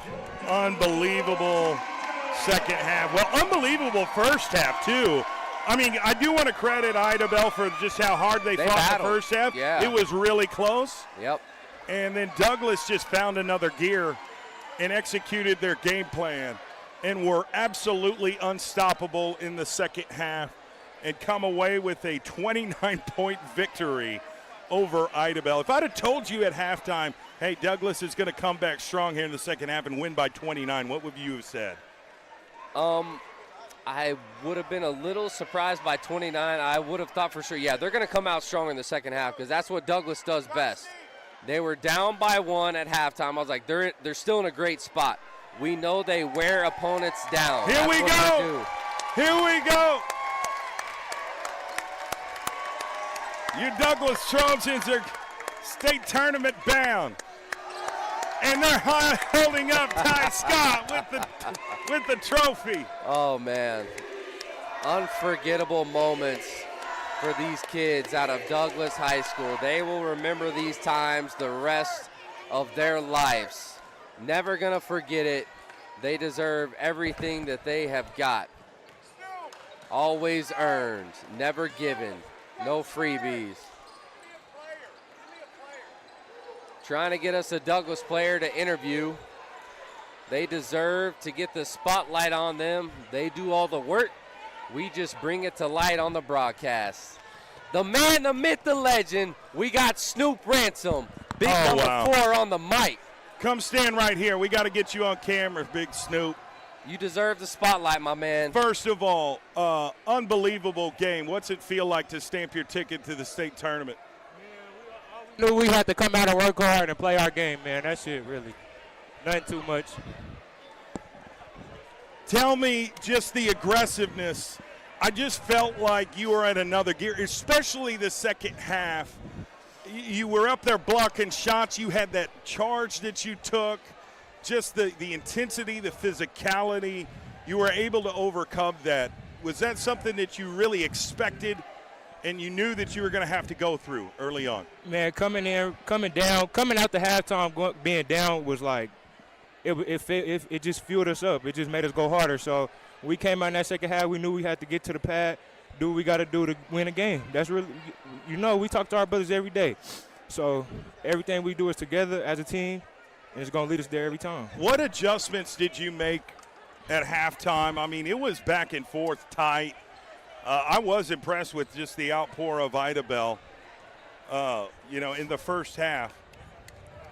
What was the adjustment at halftime? What was being said? Just controlling our energy and controlling our pace and energy and doing what we got to do to win the game. Snoop, I got to talk about this. How serious do you take your mid-range jumper? Because it was pure cash tonight. Very serious. We gonna need that every time. It's a lot of guys that draw attention. So when we get the ball, we just got to make sure we knock it down for them guys that's drawing the attention. Talk about some of your teammates and just who stood out from your perspective. You know what I got to say. I'm a team player. All of us did what we had to do. We stuck together, toughened together through the whole game, and then it meant everything to us. We came out with the dub. Well, there was some chitter chatter. No question. I mean, were they talking a lot? Because, I mean, if they were, you answered accordingly. But talk about just kind of the banter out there. We're not always privy sideline, but we got to witness and see some things and hear some things. And that was just two teams that are desperate to win and stamp their ticket. I fully expect, honestly, and I can say this publicly, I fully expect Ida Bell to win tomorrow over Bishop McGuinness and stamp their ticket. This could be a situation where you see them again, Snoop. Yes, sir, and we're going to do what we got to do every time. It's us against everybody. Trojans versus everybody, so we're going to do what we got to do. It's toughen together. I thought Devon Scott-Jones hit some big buckets. I thought Jaden Williams was just outstanding today. Jaden Nickens hit some big-time threes. It was a team effort today. And you ended up winning by 29. Was that something you envisioned at halftime? Yes, sir. We had to show that we can do that. We got to prove. We still got to prove everything, no matter what's up against us. We got to prove that we gonna do what we gonna do. We'll find out soon who the matchup is in first round of the state tournament. What does it mean? What are you feeling when you finally hear the words? Okay, you're going to the big house. It's your senior year. That is a goal ultimately to raise the gold ball, but you've got to earn your way to that tournament. You did that today. Yes, sir. Us being there doesn't mean nothing. We just gonna do this. This is still new to us, so this new food for us. New food, more food to go out there and eat. So, Dylan. So Snoop, let's talk about your senior class brothers. How special has this run been on? You guys are so special as a senior class. You, Jay Will, Devon Scott, Jaden Nickens. What does it mean to you to go on this last quest for a three-peat with your brothers? Man, being with these guys, man, almost my whole life, man. So us just being together, like I said, we brothers. We more than teammates. It's just working together, being tough together, like I said, and us just loving each other as brothers. So what's next for you in preparation-wise? I know the brackets will probably come out on Sunday, and then you'll start your preparation. How do you plan on? And this is This is nothing new. This is something you've experienced before. Do you look back at your experience and kind of feel a little bit more comfortable knowing you've been there before? Yeah, I feel more comfortable, but like I said, our coach going to keep that fire lit under us. So, like I said, it's still new food no matter what the circumstance is. So, Non-basketball question. Snoop, what is your go-to post-game basketball meal? What are you eating when you get to the crib? Man, Coach Steve feed us one meal. We eat one meal. And I probably Chick-fil-A, some Chick-fil-A, and then we go home and rest, and then we all come and play ball. Heck yeah. Well, congratulations, my man. We will see you next week at the Big House. Yes, sir. Snoop Ransom, number 4. Coach Steve on the mic. Coach Steve, Big Steve-O on the mic. Okay, Coach. I mean, I don't even know where to begin. It was one of the more aggressive games we've seen all season long. You had quite a bit of chitter-chatter throughout the game, but it ultimately comes down to two teams absolutely desperate to stamp their ticket to the state tournament. What was just your takeaways as head coach, the performance of your guys today? First of all, I like to say that the other team that we played very hard, played very, very under control. They had a good game plan. And our game plan in the beginning that we had wasn't working as well as the coach thought it would. But I thought my guys stayed resilient. I thought they stayed with the game plan throughout the game. We knew it was going to be a 32-minute game, and we figure that if we play our game for 32 minutes, then we'll be blessed and it'll work out our way. What was the key at halftime? Because it was close going into halftime, and I mean, we're looking. It's like, okay, we think we know what adjustments we're being. Maybe we really don't know what's going through your mind. You look at the game differently than we do. Mm-hmm. What did you say to your team at half, and what did you feel like you wanted to see differently? Yeah, well, Ida Bell was doing a good job adjusting to our traps. So what we try to do the second half was just kind of stay at home. I think I put my team at a disadvantage too much in the first beginning of the game, trying to get steals, trying to muck the game up a little too much when we should have just been playing in front of you, good, hard, strong Trojan defense. And in the second half, I felt like Jay Nickens stepped up and played his game. He got his game going. We need him so bad. And he stepped up for us. But at the end of the day, it was a group effort. I thought Jaden Williams was unbelievable as far as the 50-50 plays that he makes for this team is unreal. Tyler Williams as well. And Devon Scott was Devon Scott Jones tonight. I mean, he's been big for us all year as far as scoring the basketball. But Snoop, I mean, you guys are watching it before your eyes. Snoop has grown up a lot. Yeah. And we've been waiting on his time.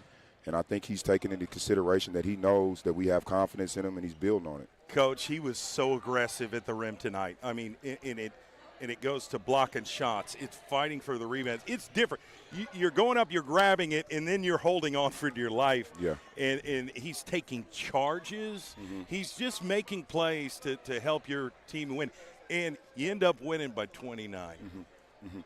Yeah. Are you surprised by that, or is that us? Hey, that's us. That's what we do. I am surprised because I thought Ida Bell they played pretty good. But we got hot. And when we get hot, we're a tough team to deal with. When we're able to combine stops and get out and run and get open shots, some of the guys that we have, they shoot the ball so well. Jaden Nickens is so good in the open floor that it becomes difficult to stop us when we're getting stops. And that's the key to us winning, is us getting stops, being able to get out and play our game. But once again, respect to Ida Bell. I thought they came out and they played hard. But I'm very happy to be going back to the state tournament. I really am. I want to piggyback off that. This is the third straight year in a row that you're taking this team to the Big House. You've had experience. A lot of your players have had the experience. How do you utilize the time in between and just kind of, use that experience that you've learned in the past to benefit you going forward? I'm sure the brackets will come out Sunday. What's next for this team preparation-wise? Well, I mean, a couple of guys are a little beat up. But I do think that our experience is something that you can't teach. You have to have the experience to get the experience, and our guys have a lot of veteran experience. But I explain to them all the time that most of the time with what we're trying to do, it's never going to be a duplicate. So you can't go into the state tournament this year expecting every game to go verbatim the way the ones did last year, including any game that we're involved in. So we have to be ready to make adjustments just like we did tonight. We have to be ready to believe in ourselves and believe that the adjustments we make are good enough for us to win at the end. And at the end of the day, we talk about it all the time. It's a one-game series. That's what I like about the state tournament. There is no room for any mistakes. There is no room to not make the right decisions. Coach, congratulations. That was a massive victory tonight to stamp your ticket to the state tournament. I look forward to seeing what this last, or this upcoming, it's the last year in the Big House at Jim Nork Arena as we know it. Can't wait to find out what's next for you and your Douglas Trojans.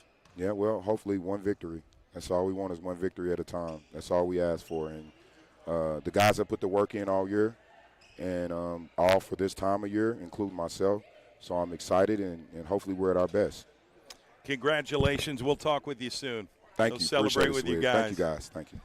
All right, ladies and gentlemen, I guess that's going to conclude our broadcast. I'm worn out. I don't know about you, but been through something today. Oh, my gosh, man. Been through something. The blood was hot. The energy was there. The heart rate got up. All the above led to a great basketball game. Well, two great basketball games tonight here at Chickasha. That's right. I want to thank our sponsors, SSM Health at St. Anthony, Oklahoma City Community College, and Super Prep for being our title sponsors. Also, Love's Student of the Month, GQ Fashions, Fine Menswear, OKC Sports Radio, 105.3 FM, HD1. Have a great weekend, and stay tuned. State tournament is coming up next. Injuries don't wait. For business hours, now you can be seen 24/7 for sports injuries.